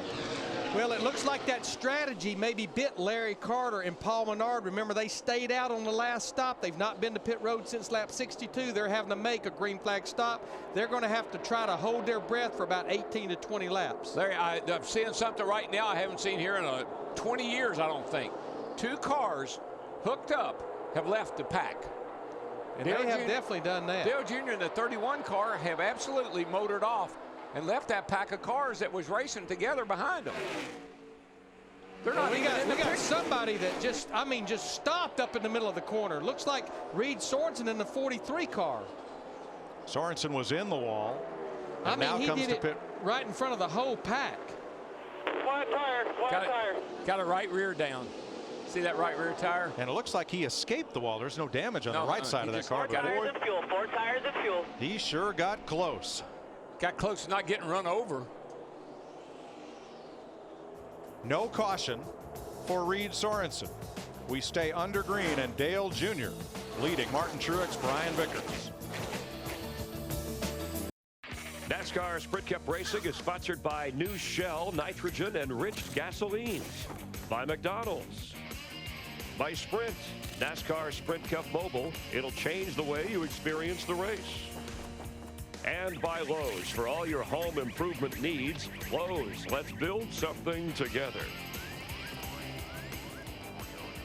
Martin Truex Jr., your leader. Moments ago, Joey Logano was up to the front, but as you know, at Talladega, quickly dropping to the back. We've had 19 leaders and 36 lead changes, the most so far this year. And moments ago, Elliott Sadler, who had been involved in the earlier wreck and has led 12 straight races here at Talladega, scraping the wall at high speed, but somehow maintaining position. Kyle Busch up there right behind Martin Truex Jr. and David Stremme as we speak. And lap 7, if you weren't with us a little bit earlier, with David Reagan leading at the time, 14 cars at least involved, others sustaining damage. You saw Jeff Gordon, the points leader, go to the wall. Mark Martin involved as well. Gordon has returned. Mark Martin done for the race along with David Gilliland, Scott Riggs, Jamie McMurray, and Clint Boyer because of this pileup. That's what Talladega is known for, the big one. Definitely for the big one there. This is on board with Jimmy Johnson, who does a great job getting to the bottom of the racetrack and avoiding all of this, give himself an opportunity. He's currently running 5th. Jeff Burton, who did lead 5 laps early in this race, as we mentioned, currently a lap down. And the recap for the moment, and leading consecutive laps is a difficult chore today with cars coming and going. We've had the 5 cautions, and as we said, so far 19 different leaders. The record for any Cup race is 28, and that may be threatened over the course of this race. Definitely so right now. And you got a car up front right now that's still a lap down, but being pushed by our leader right now, which is Martin Truex Jr. A moment ago, it was David Stremme, but you see Jeff Burton in that 31 car out front. And overall, Denny Hamlin has led the most laps today, 27. Dale Earnhardt Jr. has led 15. Let's rejoin Darrell, Larry, and Mike. Jeff Burton is leading this train around, but he's on the tail end of the lead lap. They had an electrical problem, lost 3 laps in the pits, got 2 of them back by the lucky dog, and now he's out in front of Martin Truex, which would put him on the tail end of the lead lap should the caution fly. So Truex the leader, Kyle Busch right back up there, Jimmy Johnson along with Brian Vickers and Kurt Busch. And we're about 8 to 10 laps away from what will be green flag pit stop. And Jeff Burton is one of those kind of guys that everybody's aware of his situation. They knew he was laps down. He's also the kind of guy that everybody would work with. You know, let's cut the guy some slack. I'm sure Truex sitting there saying, you know, we'll let him lead here. Maybe he'll get his lap back. Well, he is in position should the caution come out to get the free pass. But right now he'd just come around because he's ahead of the race leader, who is now Brian Vickers. Vickers to the inside. Dick Berggren overheard that if they could get a long caution and do a little body work on the nose of that car, they could be really fast. Look at the right front of Vickers, number 83. So 121 laps complete in Talladega. Vickers led that lap. Pit stops coming soon. NASCAR Sprint Cup Racing on Fox is sponsored by AT&T. Your world delivered. We're under caution for the 6th time today. Debris in the back straightaway has put us under caution, and there it goes. Looks like that also may have come off the 78. No, that one got cleared out under the caution. It's not a clear and clear, even though it is Carl Edwards' car in the picture. Doesn't matter what it was for Carl. He's very happy about it. Yes, because he had lost the draft. Well, it helps Carl because he catches back up with the pack. Jeff Burton was just in front of race leader Martin Truex, so Burton gets to come back around. He's now made up 3 laps, and Paul Menard will get the free pass. That wouldn't 3 laps down here. You'd never get them all back in one day like we've seen today with the 31 car. Of course, we didn't have the free pass back several years ago either. And as I said, I'm not sure these guys are real happy Jeff Burton got back on the lead lap. Not the way he's been running to get back. Let's go to pit road. Dick Berggren. Brian Vickers will pit out of the 3rd position. He has run toward the front all day long after being involved in an earlier crash. They are looking for a long yellow so they can do some body work to this car. Steve. Kurt Busch says his car is running just a little bit hot. They're going to change 4 tires and take some tape off the right front of the nose, Matt. 4 tires for both Martin Truex Jr. and the 18 of Kyle Busch. Jeff Dickerson was looking at the back bumper to see if they needed to work on that some more. Krista? Jimmy Johnson saying he wished he could take advantage of the push. Chad Canal said we'll add a little tape for straight line speed. 4 tires. Jimmy Johnson is down and away. And here they come. Jimmy dirt tracks it, slides it out of the pits. He does not beat Kyle Busch. Now Carl Edwards did not pit. He stayed on track to pick up 5 bonus points for leading a lap. Edwards becomes this race's 21st different leader. Delivered by UPS. Watch David Reagan compete with the delivery drivers of UPS and Maximum Driver. Go to racing.ups.com. Under caution at 126 laps, we cycle back to Kyle Busch leading over Jimmy Johnson, Martin Truex, Dale Earnhardt Jr., and Brian Vickers. Now, earlier we documented a problem that Jimmy Johnson had getting into his pit and getting out due to the proximity of other cars. Let's take a look later in the race in today's State Farm Pit Road Spotlight. We're going to go 4 tires here. The road's open. Stop up short, guys. Stop up short. We're going to have to exit around the 09. Are you planning on 4? I just did a little something with the left front. 10-4. 4 tires. 4 tires. 5, 4, 3, 2, 1, go. Go, go, go, go, go. Outside 1. Go, go, go. Good job, guys. Good job. I feel like an idiot trying to leave pit road. I can't even go straight. Without the support of Chad and his crew, Jimmy couldn't put in this kind of performance, just like the support you can expect from your local State Farm agent. Like a good neighbor, State Farm is there. Sticker tires and 50 pounds of air, you'll get a little loose on coming out of the pit sometime. Green flag at lap 127. A long pit stop for Kurt Busch put him back to 17th, and cleaning up some fender damage on Juan Montoya's car put him back to 27th on this restart. We've got 61 laps to go, so we know we still will have to make at least one more pit stop. All this work is for the keyword anticipation. You're starting to anticipate what you're going to do at the end of this sucker. Here comes Vickers up the inside. Steve, what happened on Kurt Busch's stop? Yeah, Mike, they had a slow stop. I heard Pat Tryson tell Kurt Busch one of the tires, one of the wheels got obstructed by a shock. And there was a miscue on the left front of Casey Kane's car. Crewman went down, and we'll try to get an update on that situation as Kyle Busch brings them around. Here's Brian Vickers, sweeps to the outside, and there's just barely enough room. See if Hamlin makes it 3 wide. Nope, he goes with his teammate into turn 1. Whoa, man. Wow. He just barely slid down. That was close. That was really close. I bet Jimmy Johnson got ready to jump out of his seat. Go 3 wide, in the middle, in the middle. Boy, Kyle Busch goes way up top to pick up that draft of Jimmy Johnson and Martin Truex and everybody else. He's 3 wide by himself right now. That's right. There he goes. He's the only one I know who can do it. And he does it so easily. Somebody asked me on our Fox Sports chat the other evening at foxsports.com. Instead of Jeff Gordon, look at Kyle Busch. He's only 23 years old. He turns 24 next month. Is he a lot of good help with you still here? Keep digging there still. The driver with the best shot to reach David Pearson's 105 win mark, second on the all-time list? And I had to tell a fella, get back to me when he's got 82 wins in his pocket like Jeff does, and I'll let you know. But surely time is on his side. Well, that's the perfect answer, too. I mean, you know, Jeff's a lot closer, and he's got not a lot of time, but he's got a good 7-8 years ahead of him if he wants to do it. See Michael Waltrip in that 55 car up there in the 3rd position.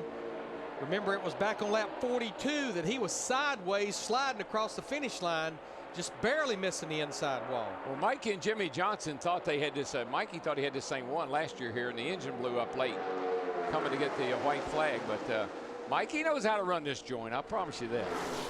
You want to do a little high, wide, and handsome 3 wide, crank them up? Sounds like a plan to me.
teammates, Denny Hamlin in the 11 and Kyle Busch in the 18. Both have fast cars. They're both capable of leading, but will they ever work together? Yeah, but you know, if you're at home and your TV's starting to vibrate a little bit, there's a really good reason, because the intensity level is starting to pick up.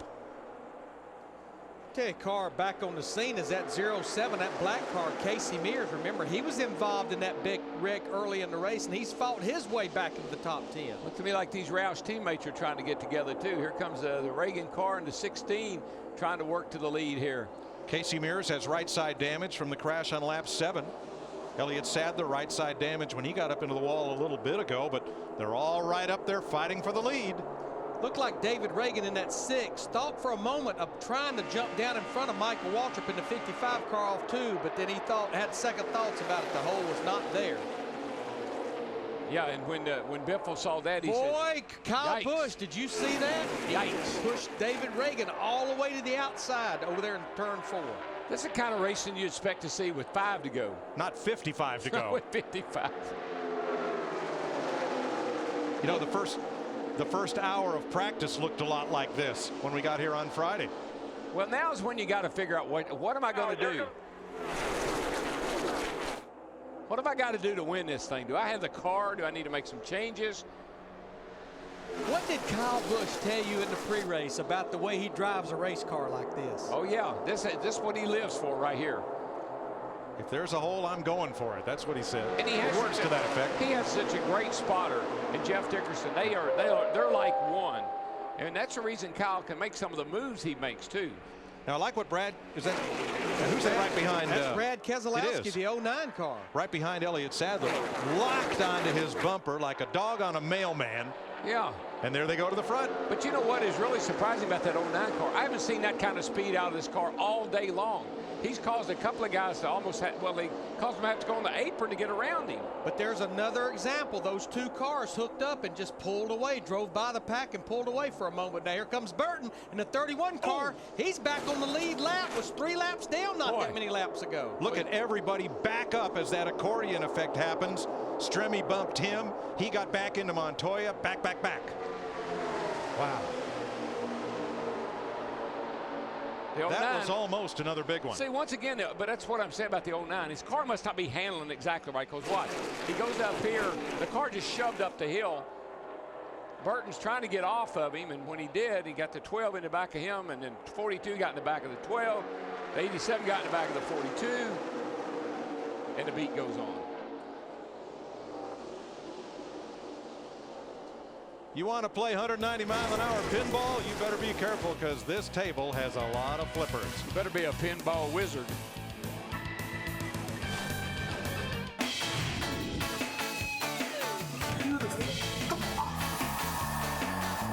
NASCAR on Fox.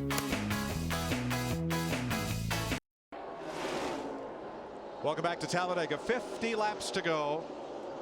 And Kurt Busch is out front. 44th lead change of the day among 22 drivers. He's got Dale Jr. trying to push him, but Darrell, what's Jr. going to push on? That's what I said. The 2 doesn't have a rear bumper. Look at no rear bumpers. I guess he's pushing on his fuel cell. So all clear, side by side, your mirror back there. You're going to catch these 2 real quick. Well, he's got the bumper tubing there, so functionally it is a bumper, even though it doesn't have that middle, bumper. Clear low. Here goes a freight train around the bottom.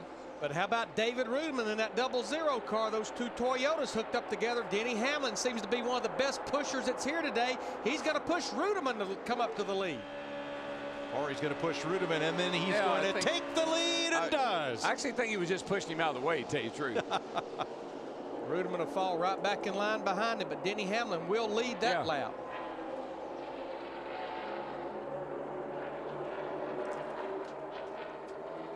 Well, you can get way out there, but it doesn't really pay off for long. Here these guys come. Probably about 10 mile an hour faster right there. Another question from As.com, official search engine of NASCAR. Who was Ricky Bobby's sponsor in the movie Talladega Nights? Actually, he had several. But you can find the answer at As.com and enter the As.com NASCAR Challenge at the official search engine of NASCAR. Casey Mears in that 07 car. He wants the lead of this thing. He wants to be this race's 23rd different leader and did it. 45 lead changes amongst more than half the field. But look at Montoya up there in the 42 car. Remember, they had a long pit stop to work on fender damage. He restarted deep in the field.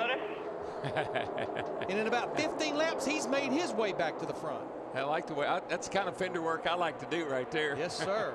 That fixed that fender. Now tomorrow, Casey Mears and Kevin Harvick will completely change teams. Cars, parts, tools, engineers, pit crews, shop crews, crew chiefs, everything but the spotter will be exchanged between those two teams at Richard Childress Racing. Same thing but the spotter and the sponsor. Yeah, I don't know if I would want to back that 29 car into my new, that'd be my new car I got to work on. Michael Waltrip in 11th.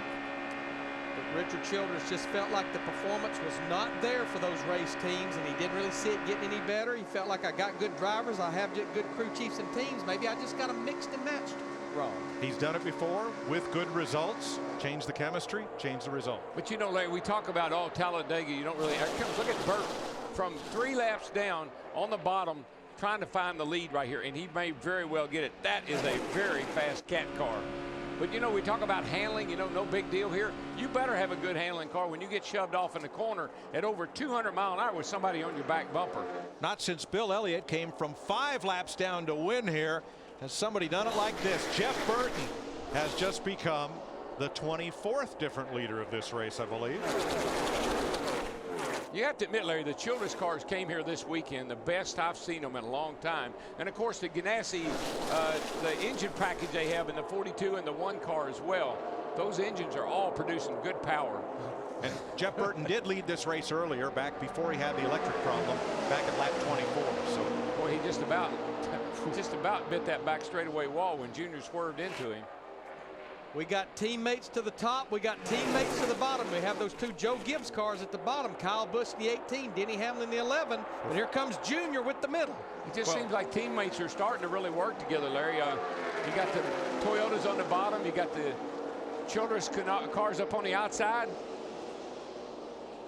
Update from Casey Kane's pit. Sean Ward, the front tire carrier, the car came down off the jack on his foot. The medical crew came over and they've taken him to the care center, but he gave everybody a big wave, and hopefully he's okay. 44 laps to go. Dale Earnhardt Jr. in front. NASCAR Sprint Cup Racing on Fox is sponsored by Verizon Wireless. Get the inside track from Penske Racing and race analysis, plus highlights and high-speed action, all on VCast from Verizon Wireless, America's largest, most reliable wireless network. Some say this track is haunted. It was built on an old Creek Indian burial ground. Strange things happen here, and there is one of the strangest. That piece of debris has put us under caution, and you're about to see where it came from. Not off one of the cars, but it is the shade off one of the caution lights. These cars make a lot of turbulence. This area was originally known as Talladega. That was the name of the Creek Indian village nearby. That morphed to Talladega, and then Talladega is what the locals call it now. But when Bill France Sr. in 1968 announced that with the help of the state of Alabama he was going to build a super speedway, he said, we're going to build it in Talladega. And for everybody in racing, the name stuck. Yes, it did. Yes, it did. Now here's what's interesting, boys. I believe it's going to be feeding time on pit road because we've got about 40 laps to go when they make this pit stop. Everybody can make it to the end on fuel, so any possibility of any green flag stops that are scheduled out the window. All right, Dick Berggren, what will they do? Well, Brian Vickers is going to take just 2 tires and not 4 in order to get better track position here. They are going to try to pack the fuel, and he's asked for a little bit of help when he's pushing people. He wants to know how hard he can push them. Steve. Speaking of track position, Dick. No tires for Kurt Busch. He gets by Michael Waltrip, Matt. Dale Earnhardt Jr., he'll lose maybe a couple spots on pit road. They're going to go for 4 tires, so that way they are good to go to the end, Krista. And unbelievably, Jeff Burton back on the lead lap, contending for the win. A 4-tire stop for Burton. Meanwhile, Jimmy Johnson thinks his car is pretty good. They added a little bit more tape and 4 tires for the 48. And Kurt Busch, with that strategy, wins the race off pit road. Look at Sam Hornish up to second. 40 laps to go in the Aaron's 499 at Talladega. NASCAR Sprint Cup Racing is sponsored by Claritin Allergy Products. Live Claritin Clear. By DirecTV. If you call yourself a sports fan, you got to get DirecTV. By Warner Brothers Pictures Terminator Salvation. Thursday, May 21st, we fight back. And by Pepsi. Try the refreshingly retro taste of Pepsi Throwback. Made with natural sugar. It's in stores now. They're trying to get organized. Go, go, go. 2 outside, 2 outside. Hold up. Go, go, go. Okay, guys, 4 tires. 4 tires. Wow, what a save. Man, that was the most awesome piece of driving right there. Anybody hit their heads hard? Dang, good job, Kurt. Keep digging, man. Good job. We can win. We can do it. You guys are speaking the same language. Way to do it when it counts. That's our Cheez-It sound bites of the race. Well, everybody's made what could be their last stop of the day. We're ready to go green with 39 laps to go. But Larry, strategy on this stop all over the place. Yeah, I mean, we had some cars that did fuel only, like Kurt Busch, like David Rudelman, Denny Hamlin, Sam Hornish, Tony Stewart. A lot of cars with just 2 tires, a lot of cars with 4. Darrell and I was talking with 40 to go. I think I want her full of fuel and 4 fresh tires. Let me maneuver that race car. That's right, and then I can stay out if they have another caution here before too long, if that would possibly happen. 38 laps to go as they take the green. Kurt Busch, Sam Hornish, Casey Mears, pole sitter Juan Montoya, and outside pole sitter Greg Biffle are your front 5. Now, Reed Sorensen, he did get the free pass on that caution. Remember, he had the flat tire up in turn 3 and 4, so that puts us now at 33 cars on the lead lap with 38 laps to go. Big train coming on the bottom as Busch and Hornish have the lead. That was Tony Stewart at the head of that pack on the inside with help from Dale Jr. Boy, a long way to go, but watch out, they'll get there. Yeah, but Kurt he just left poor old Sam hanging out to dry. He got in line though, but they had a good thing going there, and then Kurt went to the picked up the other car. I guess they were faster, probably had to.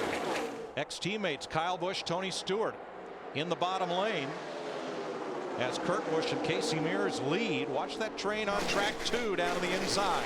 But you know, watching Kurt Busch in that 2 car, I think it's a given how bad he wants to win a restrictor plate race. Remember, he pushed his teammate Ryan Newman to the 2008 Daytona 500 win. I think he's absolutely the best race car driver at restrictor plate racing that has not won a restrictor plate race. Roger Penske's only won 1 restrictor plate race, and that was that 500 with Ryan Newman. And I think we've seen such a huge improvement in the Penske cars overall this year. Well, all 3 of his cars both his cars are running all 3 cars are running much better. You know, Sam's led.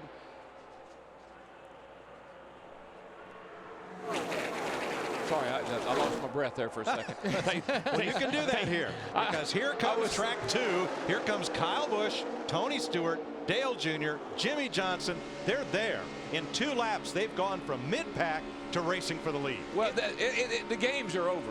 It's all it's down and dirty from here on. Well, think about Tony Stewart. He hung at the back of the pack for 3/4 of this race. He was one of the cars that did fuel only, and here he is up there in the top 5 of this 14 car, 36 laps to go. And you know how else you know the games are over, and probably somebody will start to hear from a little bit before this thing gets too further into the we'll hear about Carl Edwards, who's been riding around at the back. A man that lost the draft before that caution before the last one. So now we'll see if his strategy pays off or not. Well, here's Carl. He's back at 22nd. Not making a lot of headway. 24th, 25th. Be back to 22nd and not do anything wrong. Kyle Busch now with Dale Jr. as they drop Tony Stewart back a few spots. Now's when you're looking for that magic guy, that magic car that'll get behind you and really make you go fast. Like we've seen 2 cars break away from the field. That's who you're looking for right now. I think we like found these it. 2 right exactly. here. I mean, look at the run those guys are getting. Just look at the speeds right there. And you've got to have a good handling car. You can't run off into that corner at 200 miles an hour and not have a car that you can hold wide open. BFS, you're both clear. That's 6 to 7 miles per hour faster than that other group.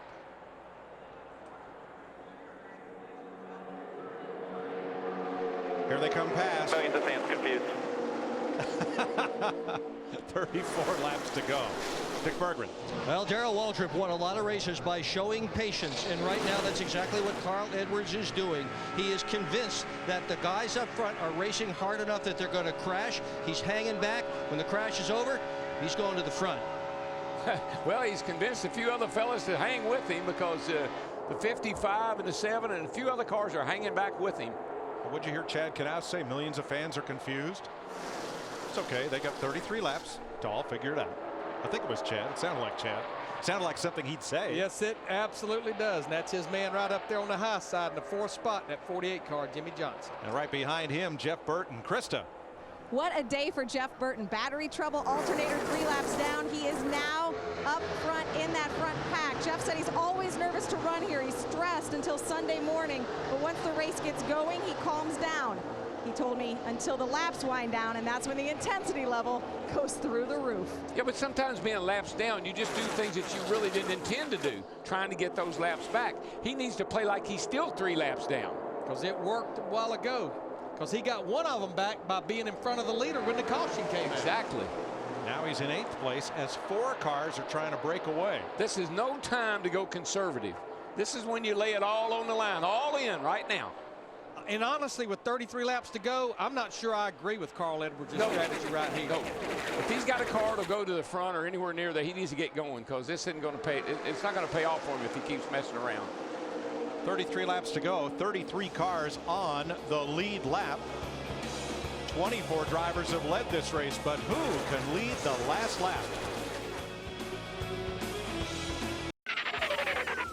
NASCAR Sprint Cup Racing on Fox is sponsored by Pepsi.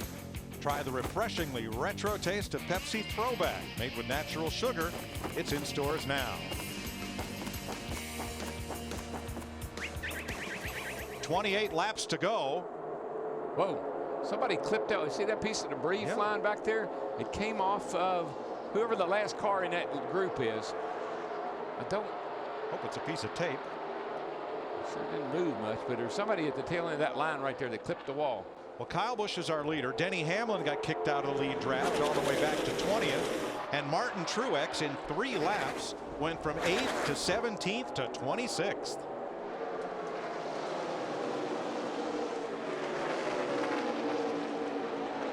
Just outside the top 12 that would make the chase for the Sprint Cup.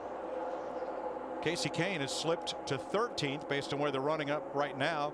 Dale Jr. has gained 5 positions through the running of this race. Mark Martin, that early crash, has lost 5 spots. Terminator Salvation coming to a theater near you in May. We've got our top 15 cars. They've been single file. Now the group behind them, they were sliced and dicing, but Darrell, it looks like now they're getting single file. Everybody's single file, and those 15 cars look like they're about to go to about 23 or 24 cars. Yeah, right now, there's nothing you can do right now until somebody decides to jump out of line. You're going to have to get some people down on the bottom to get anything done right now. Machine right now, P17.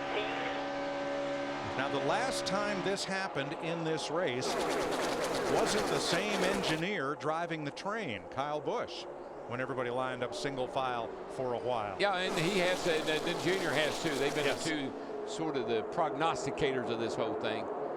And we just heard Bob Osborne, Carl Edwards' crew chief, tell him P17 basically means you're in position 17. So there's no question Carl is working this strategy, and now he's part of that lead single file group. Well, now if you say, okay, I don't want to get in a mess, there's no mess right now. I look at it, it's all single file, nice and tidy.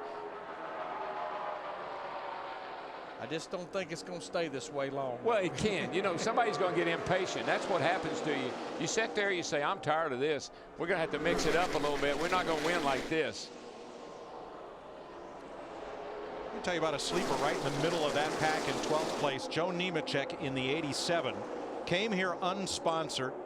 Didn't know if he'd be able to run the whole race based on finances. for his unsponsored Toyota. He did pick up a sponsor after he qualified for the race in fine fashion. And he's right there in the middle of this lead pack. And who knows? May have a shot to win it. You know, Mike, you and I were talking before our show today that every week there's a lot written, a lot said about the start car. We know for a fact all 43 of our cars that started this race, their plan was to race all day long. Now, obviously that first wreck took out some of them. Yeah, Joe ran great yesterday in the nationwide race, and he's, you know, he qualified well, and he's hanging in there today. Good for him. Now, assuming we've had our last stop, let me ask Jeff Hammond his picks for today's AT&T fastest pit crew. Well, Mike, I've been watching these guys all day, and I'm impressed with the fact now what they've done on pit road with some of the repairs. Kyle Busch's car, Kurt Busch also damaged the rear of that car. That car worked all day long. Crew worked all day long to get it right. And Dale Earnhardt Jr., this is one of the few races they've been clean on pit road. No mistakes. They've been able to get it done, make the right calls, put the right side, you know, 2 tires when they need it, 4 tires when they need it. Now they got themselves in a great position right now to possibly get their first win and maybe make history by getting 4 wins for Hendrick Motorsports at the end of the day. Thanks, Jeff. Don't forget to vote for your AT&T fastest and most valuable pit crew of the year from your AT&T phone. Text the pit crew's car number to 2258 to vote. You know, Larry, I was watching the 11 and the 6 and the 99. They dropped to the bottom back there. We know that 11 is a fast car. They dropped to the bottom. They could not go anywhere, could not make any progress, had to get back up in line. So it's going to take some good fast cars up here in the front to create another line. Well, Dick is with Carl Edwards, crew chief. And Carl Edwards right now is running in the 22nd position. Bob Osborne, is the car good enough? Do you have enough time to win it? Well, we'll have to see if we get any partners out there on the racetrack is the big thing. We've been riding around in the back all day, got a little damage early on, fixed that, but pretty happy with the car. We'll just have to see how it goes. Okay, we'll see how many cars Carl Edwards can pass before the checkered flag, Mike. Edwards runs in 22nd. There are 22 laps to go. Kyle Busch engineers the freight train draft around Talladega. NASCAR Sprint Cup Racing on Fox is sponsored by Subway, home of the famous $5 footlong. Subway, race hard, eat fresh. By Lipitor. By Sprint, NASCAR Sprint Cup Mobile, it'll change the way you experience the race. And by State Farm, where great coverage meets great rates. Kyle Busch leading with 19 laps to go. Let's go to today's monster moment presented by NASCAR Sprint Cup Mobile. At 7 laps, Matt Kenseth got up into Jeff Gordon, and half the field piled up. 9 cars went to the garage area. 5 of them did not return from this massive pileup after 7 laps. Stay tuned to NASCAR 7 days a week with live in-car audio, live race audio, stats, and more with the NASCAR Sprint Cup Mobile. Visit sprint.com/speed to find out more, only on the Now Network. Kyle Busch told you in the pre-race he doesn't always agree with what his brother does on the racetrack. I don't think his brother's going to agree with what he just did. Oh, no, he left him out. He just left him, man. And now he's going, the 2-car, Kurt is going dead backwards while Kyle got the lead back. Yeah, this is dirty laundry time here. Somebody's about to get hung out to dry. They just did. Oh. I tell you one thing, that 18 car is determined to stay in the lead. Kyle has done everything. I mean, he's blocked, he's been high, low. Everybody keeps looking around, but they can't quite clear him. The same group he was pulling around the top of the racetrack, now they're lined up around the bottom of the racetrack. 17 to go. Well, he went up to block Matt Kenseth. He came down to block Jeff Burton. Darrell, like you say, he's running 3 lines wide all by himself. Now here they are once again. Now watch, they're going to get a run on him. 17's out there, but he's all by himself. Dale Jr.'s going to have to get up there. Oh, he turned him. Yikes. Truex Yikes. on the bottom. Truex can't save it. Oh, no. Busch is around. He tried, he tried, he tried. He just couldn't hang on to it. It's us. Yeah, but it isn't bad, I don't think. Nope. And Truex I don't is think kind of the it's bad. victim in this one, but he's okay. I don't think he's bad either. It's us. We're coming to you. You're all right. Come and get your 4 tires. Let's go. Well, got to stay on the lead lap now. You'll be okay. Gets it fired back up. Do all that spinning around. I got all a that. starter. Send a truck. Oh, it's Kyle Busch The car will not fire. Let's show you how this all got started. Busch Well, in front of Matt Kenseth. That's just sort of inevitable. You know, block. You can only block so many places so many times. We get down here in the corner. You can see the 31 gets in the back of the 18, gets him loose. How he ever got from, how he gets all the way to where he did and not hit anything, I'll never know. And Martin Truex, he just with checked Carl up. Edwards. He was right in front of Carl Edwards, who'd been trying to avoid all this. He just checked up a little too much. Down on the apron, down on the apron. Neither car ever got, neither one of them ever got hit, other than when the 31 knocked the 18 around. I know, it's incredible there's no contact. Now, Jeff Burton had been frustrated with Kyle Busch from where Kyle tried to run him down to the flat a few laps earlier. This is just some amazing driving. Unbelievable. Amazing driving. Montoya. Wow. Reagan may have, the 6 car may have gotten to the back of Montoya just a little bit, but I don't think that was bad. And now we hear that, you know, the 18 has no starter. He can't get cranked. He's going to go a lap down.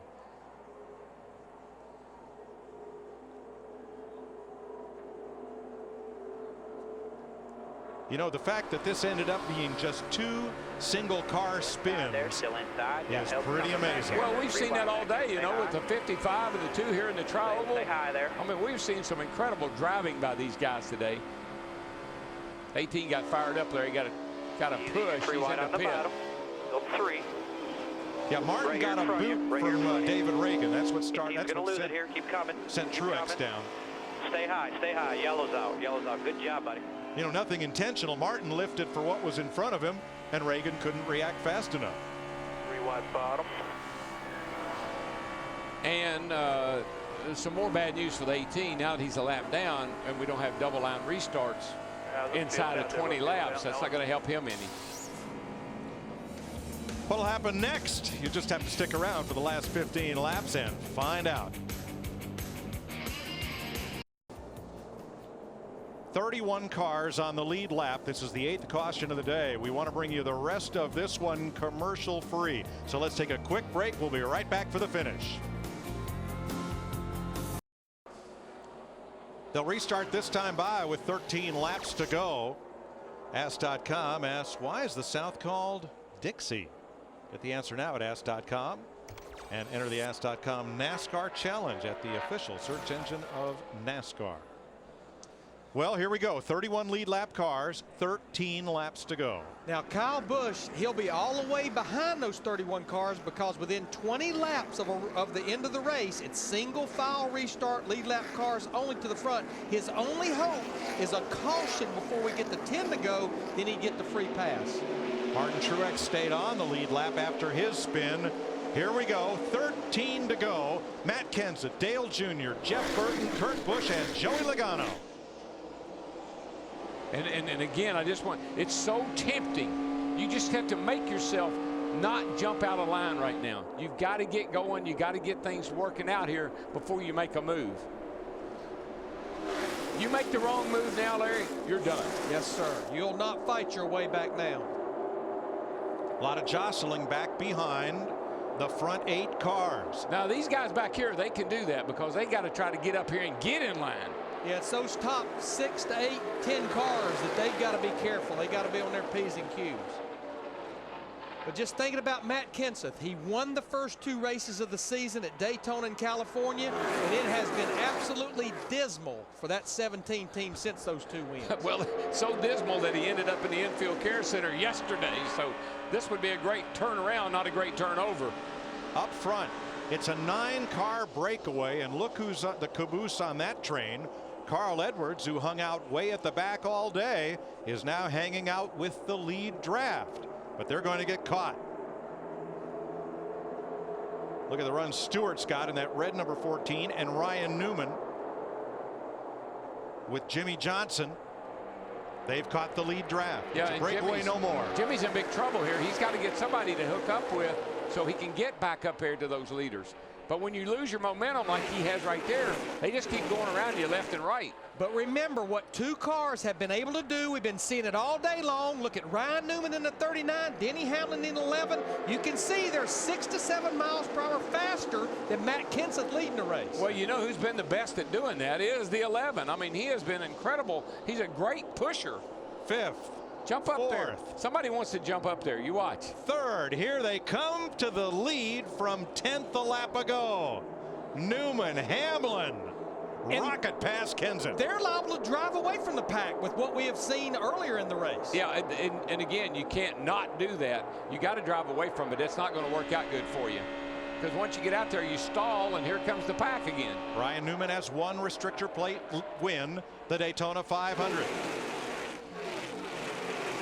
And it wasn't long after that Daytona 500, Roger Penske asked him to re-sign an extension on his contract. He said, I'm going to wait and see how our performance is. He signed with Tony Stewart at Stewart-Haas Racing for this year. Hamlin's going to have to pick him up another push. He's going to have to find somebody else to push to the front. Maybe he can get behind, who would that be in that? Wow, look at that. How did Carl get up there? He was part of that 9-car breakaway at the front, Darrell. Boy, Hamlin is sinking like a rock. Yeah, you just lose your momentum, and there's nothing you can do. I mean, Tony Stewart tried to pick him up, but Stewart was so much quicker. He's gone around, and Hamlin, from the front of the pack, headed to the back. Now, Darrell, all Ryan Newman can do right now is just stay hooked to that double yellow line on the bottom. That's all he can do. Well, we haven't seen any speed out of that car today, so it makes me just wonder if the 17 and the 88, particularly, and we know the 31's fast, are they just sort of using him right now? 55 lead changes so far, and now that pack that was so spread out into 3 groups is all one draft again. Boy, did you see Burton shoot out from behind Dale Jr. to pick up that outside line? But nobody went with him, Darrell. No, but that outside line's coming. Look at David Reagan in that 6 car and Tony Stewart in the 14. There goes Burton right up in the front of him. You get a little bump down the back straightaway. Here we go. Oh, trouble hard in the wall, Robbie Gordon. And around goes Jimmy Johnson. Denny Hamlin's involved, Martin Truex Jr., David Stremme. This is version 2 of the big one. Well, desperate men were starting to do some desperate things out there as the laps wound down. Like I said, Mike, this is when you lay it all on the line. If you got it, use it. Both ends for Martin Truex. Robbie Gordon, oh, thank goodness he's moving around in that car, because look how the front stove in as he hit the inside wall really hard. Let's see how this happened. Back in this pack back here that was jockeying for position.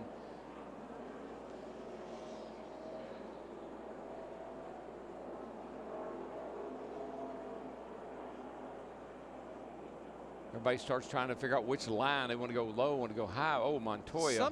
Montoya got turned. Yeah, he got turned in. Looked like Montoya was wanting to move around, and when he did, he just got clipped.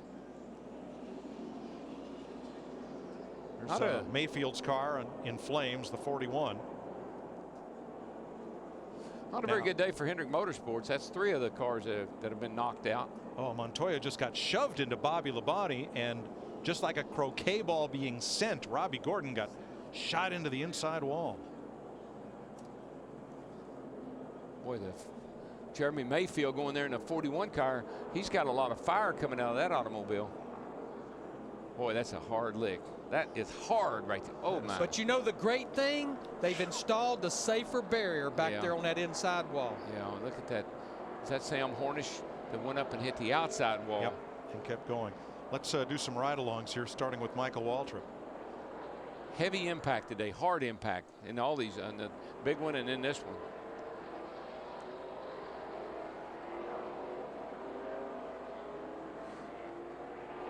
Of course, Jimmy Johnson had taken the points lead since his teammate Jeff Gordon, the 24, had problems earlier.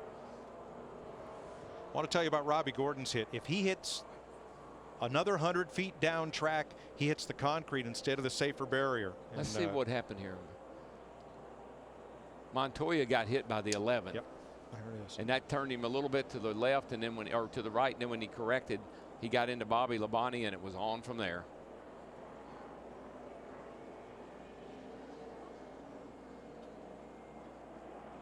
Boy, Boy, Hornish scooted through there for a while and then got turned. Let's look back from Jimmy Johnson's car. Looking back at Waltrip. Jimmy gets turned.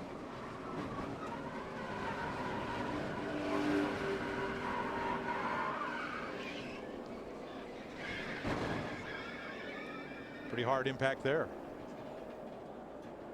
And here's what Carl Edwards saw.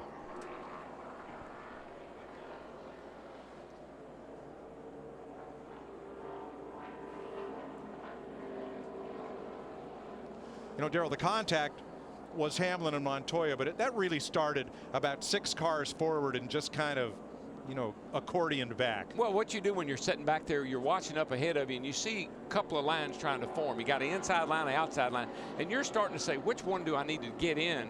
And you start moving around on the racetrack, and you get hooked by somebody. And we're being told the 48 car will not finish this race. He's going to go to the garage area. There's not enough laps left. They've got a broken upper control arm. So this pretty much will end their day. You can see it right there on the right front.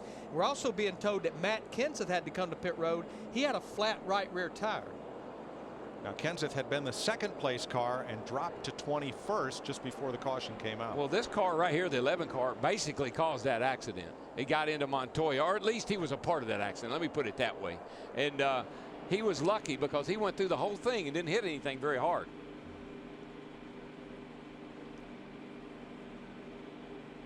We're under caution. We have 7 laps to go. Let's go down to the Hollywood Hotel.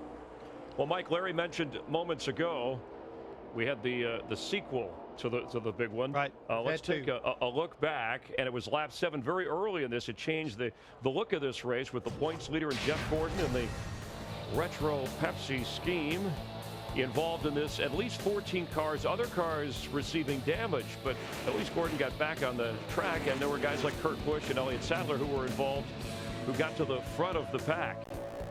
And the yellow line coming into play with Junior. Yeah, CJ Jr. and Brad Keselowski is basically the driver in the Nationwide Series. They run each other below the yellow line. Junior led 20 laps in this race. Kyle Busch, who has locked up the most laps, led with 42, 17 to go. And a lot of blocking going on. Eventually, Jeff Burton with a tap, and that's him spinning in the 18 and spinning out of the picture in terms of winning this race. The pole sitter receiving damage as we had the incident just moments ago, Juan Pablo Montoya. But Ryan Newman leading. We have seen already this year guys who've had losing streaks break that with a victory, from Jeff Gordon to Mark Martin.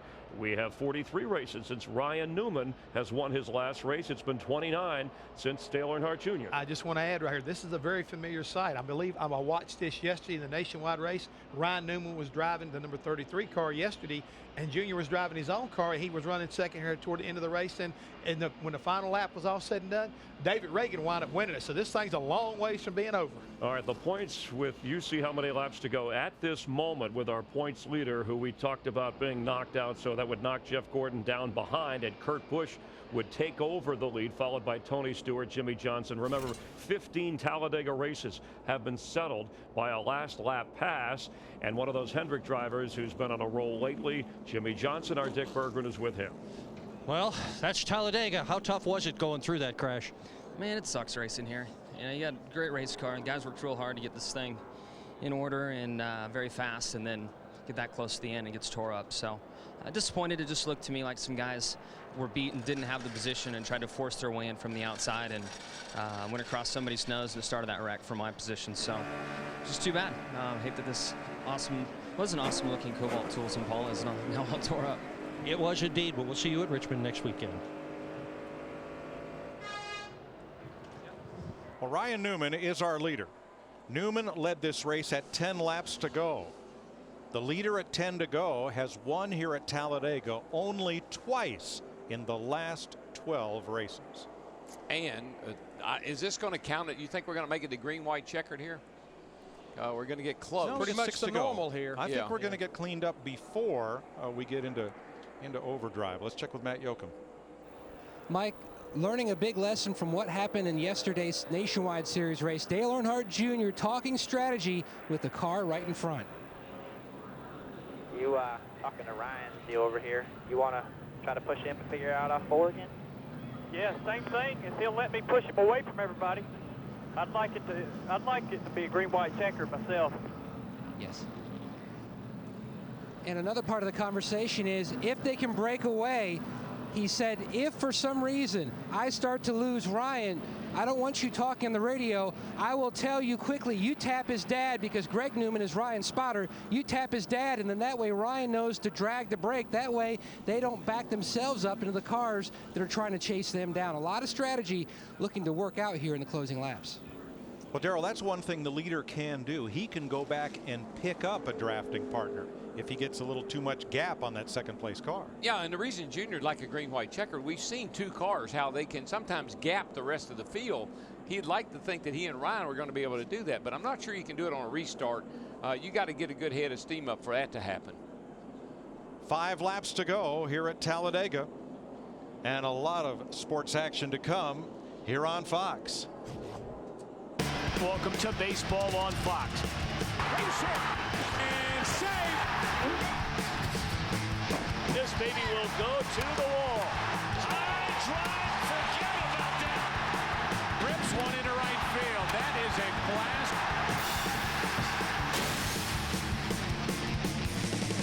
blast. Major League Baseball presented by DirecTV on Fox. Check your local listings for the game in your area. I just want to point out one thing. The guy right now is running 6. Was running 6 yesterday when he came to the checkered flag. And he was car number 6. And he is car number 6. That's right. And he ended up in position number 1. Number 1, David Reagan. So, and not only that, but this kid has really done an incredible job at this restrictor plate races. He had 2 top 5s here last year. And now he's sitting here. He won yesterday in the nationwide race, and he's sitting here in a 6 right now. Well, and the guy right in front of him, Joey Logano, in that 20 car, the rookie, you know, he's had to wonder what in the world has happened to my racing career since I've been in Sprint Cup Series, and here he is with just about 4 laps to go, sitting in the top 5. Look at the spotters. They're chewing their fingernails. Now, most importantly, Greg Newman standing right alongside is it TJ Majors, Dale Jr. spotter, as they try to work this out. We're going to get the restart with 4 laps to go. On the point, Ryan Newman trying to score the first win for what is Stewart Haas Racing. Dale Jr. trying to win 4 in a row for Rick Hendrick with 4 different drivers. Kurt Busch trying to get back to victory lane. Not sure what Tony Stewart just did. Tony's car, Mike. Tony's not going. Something's wrong with his car. Yeah. He's off the pace. Not getting up to speed at all. No. And you see what Dale Jr. was talking about. He's laying a he's laying a bumper to that 39 car, trying to get him away from the rest of the pack. But tell you what, that 31 and that 6 and maybe that 20 car, I think they may have a little something for that front 203. No real big runs yet. No real big runs. You're clear. 3 laps to go when they come back. Newman trying to hold the bottom. And look at our buddy Carl Edwards, who hung around at the back all day. And here he is. He's in the 8th position, right here in the back of this lead pack, in pretty darn good shape. Coming to 3 to go. 3 to go. 8-car breakaway at the front. Still a lot of action behind them, but likely one of these 8. Larry, this is what you come to Talladega for. You come to Talladega for these unpredictable, wild, crazy finishes. Stewart just came by, and he's on 7 cylinders. That's a shame. He had a good shot. He could have helped his teammate, because I think he's going to need it. Now, Ryan keeps allowing, Junior keeps peeking the nose out to the inside, but there's no room there to make a move. No, and I'm not sure why Ryan is kind of leaving that bottom, just that little bit of an opening. He's going to get a fender underneath of him and shove him right up out of the way if he's not careful. And I need to know about the runs. I need to know if they got runs. 10-4, he's trying to get back there to the 31, but the 31 doesn't. Junior wants his spotter to be a commentator and tell him everything that's happening behind him. And then he'll decide where to go and when. Well, he's got 2 laps to decide. I tell you, it's working like he wanted it to, though, because here they come. Look at the 99 and Brad Keselowski. And we once again, there's that 2-car draft. And they look at the run. They get off turn 2. That's 10 mile an hour faster than the cars in front of them. They'll be coming to the white flag this time. It's going to get interesting because Junior cannot sit there and run second. This is his best shot at winning he's had in a while. He's not going to run second in this race, I can tell you. And is Edwards going to get to the front, or are they going to stall out before they get to Junior? They got that run, baby. And what's interesting, that's a Hendrick car running second. That's a Hendrick-related car leading the race. And that's a Hendrick-related car pushing Carl Edwards. White flag this time. Yeah, Carl Edwards from the back all day to the lead with 1 to go. 3 Chevys and 1 Ford.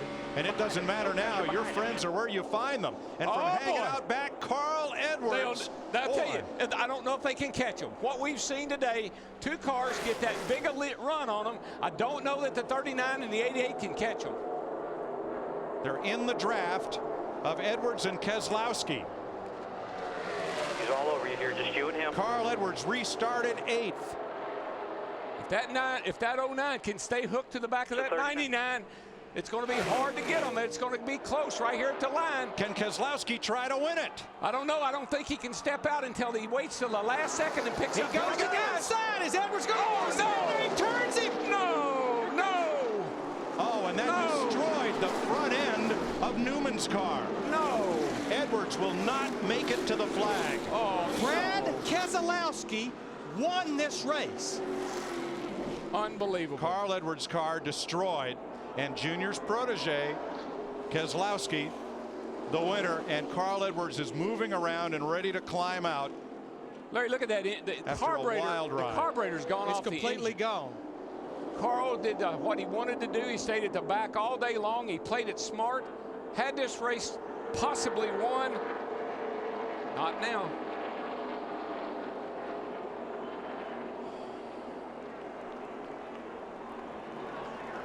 Not sure where Carl's going. Maybe he thinks if he runs across the start-finish line, it'll count. That's what he's doing. That's what he's doing. He's like a you know how he is. He's an athlete, a marathon runner. I want to finish the race. And he did, yes, to a standing ovation from the crowd. Shades of Ricky Bobby.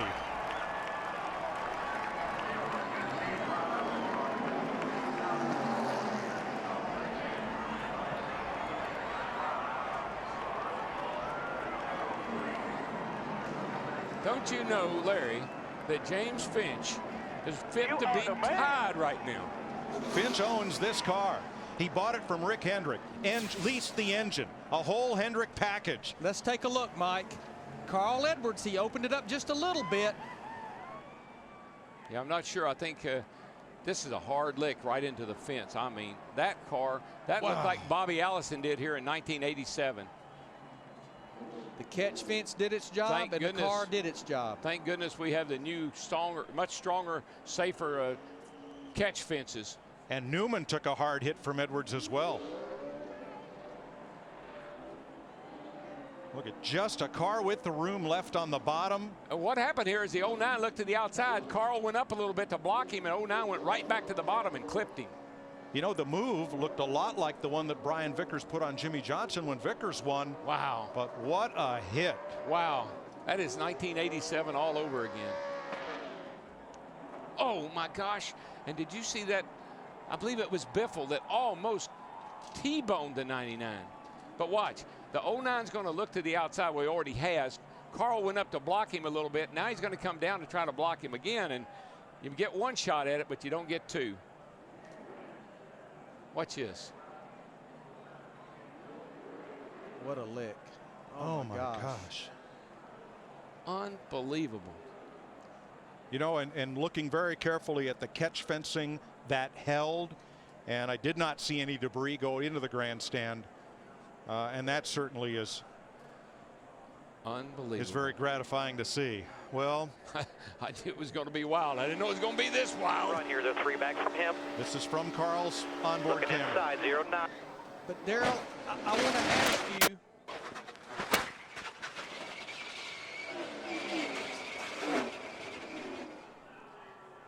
And from Dale Jr. Oof. But Daryl, I want to ask you on air, because I did not see Brad Keselowski do anything wrong there. No, it was a blocking move on Carl. The 09 looked to the outside. Carl went up to block that move, and when Carl came down, the 09 was there. Another first-time winner at Talladega. Here's the cool-down lap. Dale Jr. and Brad Keselowski. kind of getting together. Junior with a big fist pump, and whoa, Keselowski. Brad Keselowski didn't see him up there. Now everybody's going to say that Kyle Busch spun the winner out after the race, but I beg to pardon with you. Every driver dreams of his first Sprint Cup win, but when that win comes at a venue as significant as Talladega, it is something special.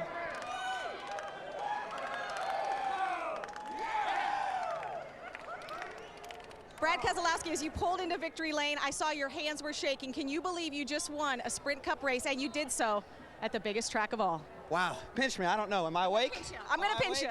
How about this team? God, how about that? All them fans out there, man, thanks for coming. This is the best show on earth. I gotta apologize to Carl for wrecking him, but man, the rule is you can't go below the yellow line, and he blocked, and I wasn't going below it. So I don't want to wreck a guy, but you're forced in that situation, so, but there's nothing else I could do. We had a lot of fun tonight. Man, it was that fun. I hope the fans did too, because this is NASCAR racing, and this is cool. Can you take us through that last lap and the moment you knew you just won a race as you crossed that start-finish line? Well, I kind of felt bad because I was watching Carl in my mirror wreck hard, and I hope he's okay. I feel bad about that, but man, that's the rule. He knows the rule as well as anyone else, and he put himself in that spot, and I don't want to wreck a guy, but he put himself there. So hope he's okay, and sorry for that, but what a great Chevrolet. How about that Chevy? Man, does this thing have some smoke. Man, I can't believe it. I appreciate it. His best finish coming into this race in the Sprint Cup Series, 19th. He is now a Sprint Cup winner. Matt? When the dust settled, Dale Earnhardt Jr. came home second.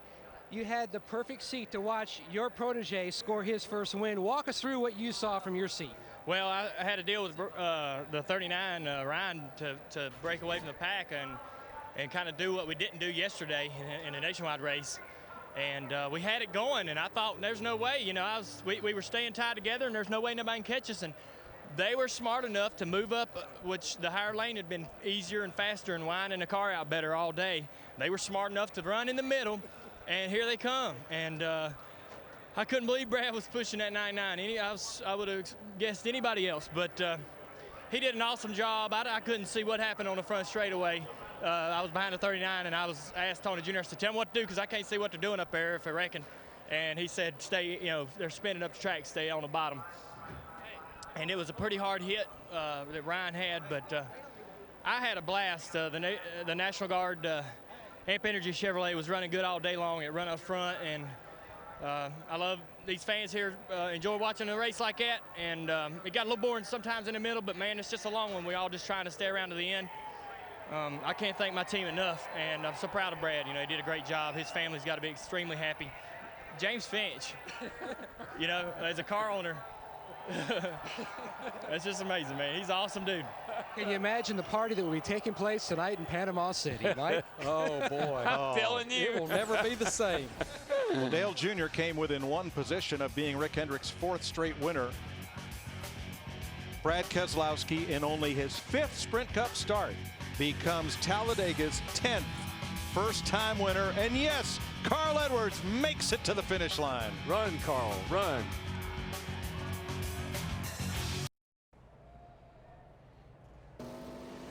Welcome to the Lipitor post-race show. We're live in Talladega where 25-year-old Brad Keselowski with a dramatic victory. Carl Edwards is standing by with our Dick Bergman live. Dick? And most important is that Carl Edwards is okay. We are going to replay the crash. Please walk us through what happened. Yeah, first of all, I got to tell my wife and my mom I'm fine.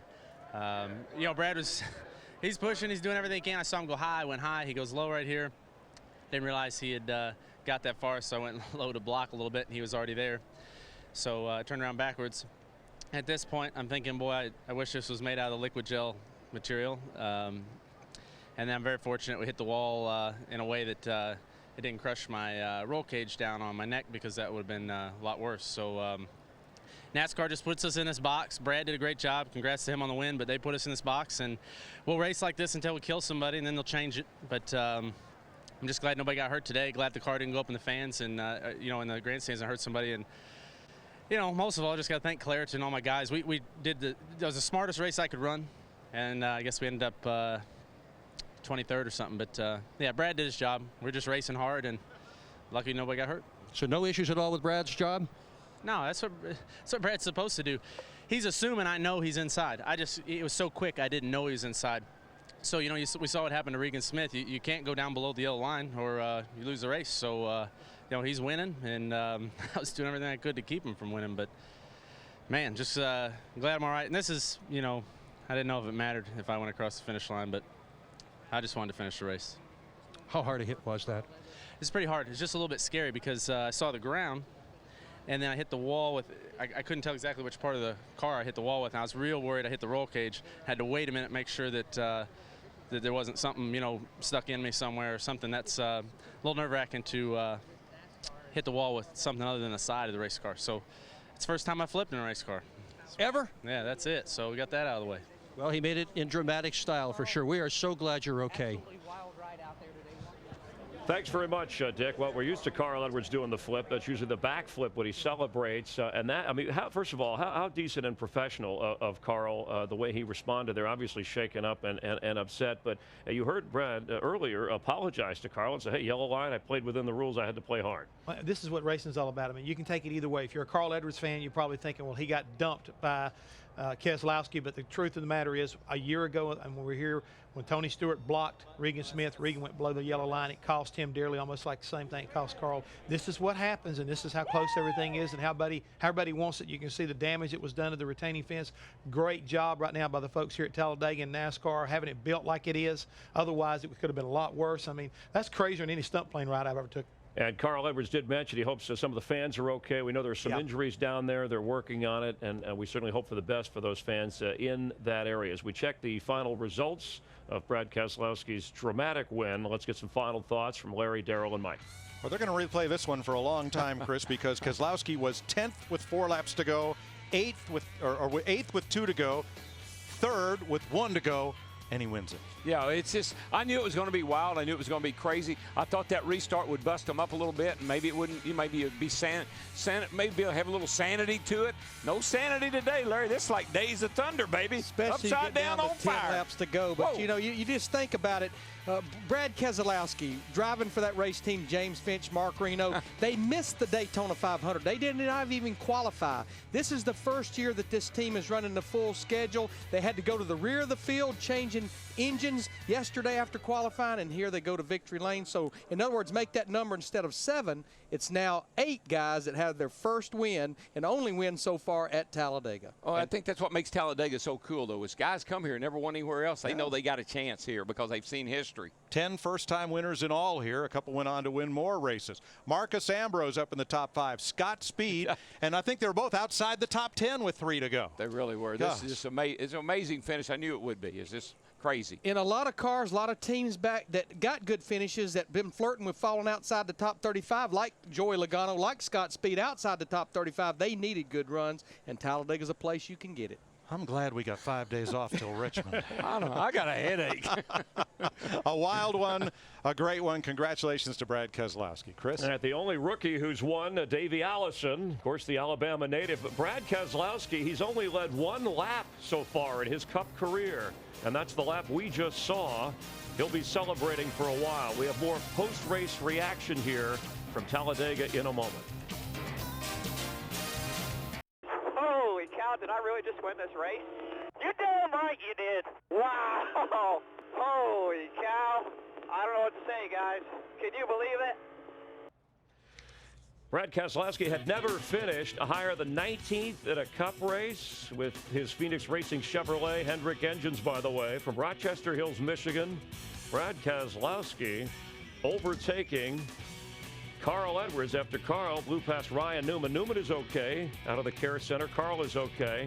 So the driver's doing fine. Some of those fans we're keeping an eye on as we check the point standings heading to Richmond on Saturday night. So you see the change. Jeff Gordon involved in one of 3 big ones we had here at Talladega, the last being humongous, major, gigantic, and all that other stuff. No, this is what Talladega's all about right now. We saw where the point standings are right now. Take a quick look at who's just outside. Ryan Newman, by finishing second day, he jumps up to 13th, just outside that coveted number 12 spot. I mean, at this play, you know, Yogi Berra, I guess it's not over until the last guy crosses the finish line. However, even if he's walking like Carl Edwards, but anybody can win at this track. It is really survival, and Carl Edwards had the right strategy at the the end. We just didn't know about a guy like Keselowski. You never know. And again, this is what this race is all about. You never know till you get to the start-finish line. Think about it like this. If it was an old-style start-finish line in the tri-oval, there's a possibility that Carl Edwards could have won that race upside down. What a show here. Spectacular crashes and best race, not only of the year, best race in a long time. And the racing continues next weekend after baseball.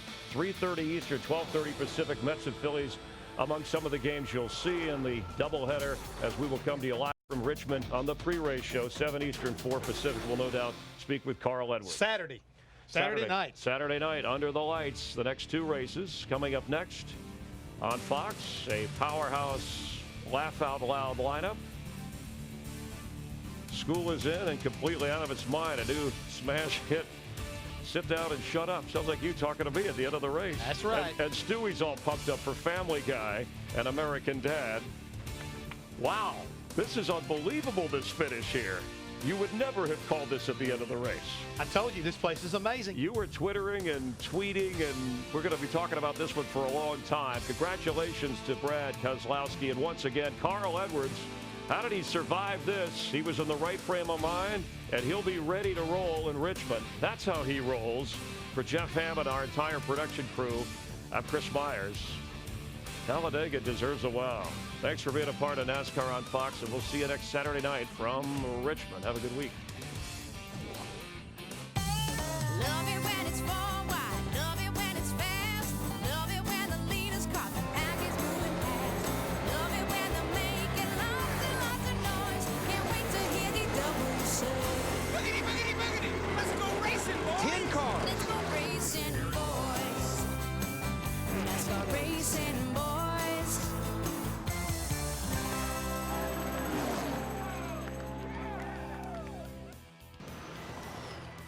Promotional considerations provided by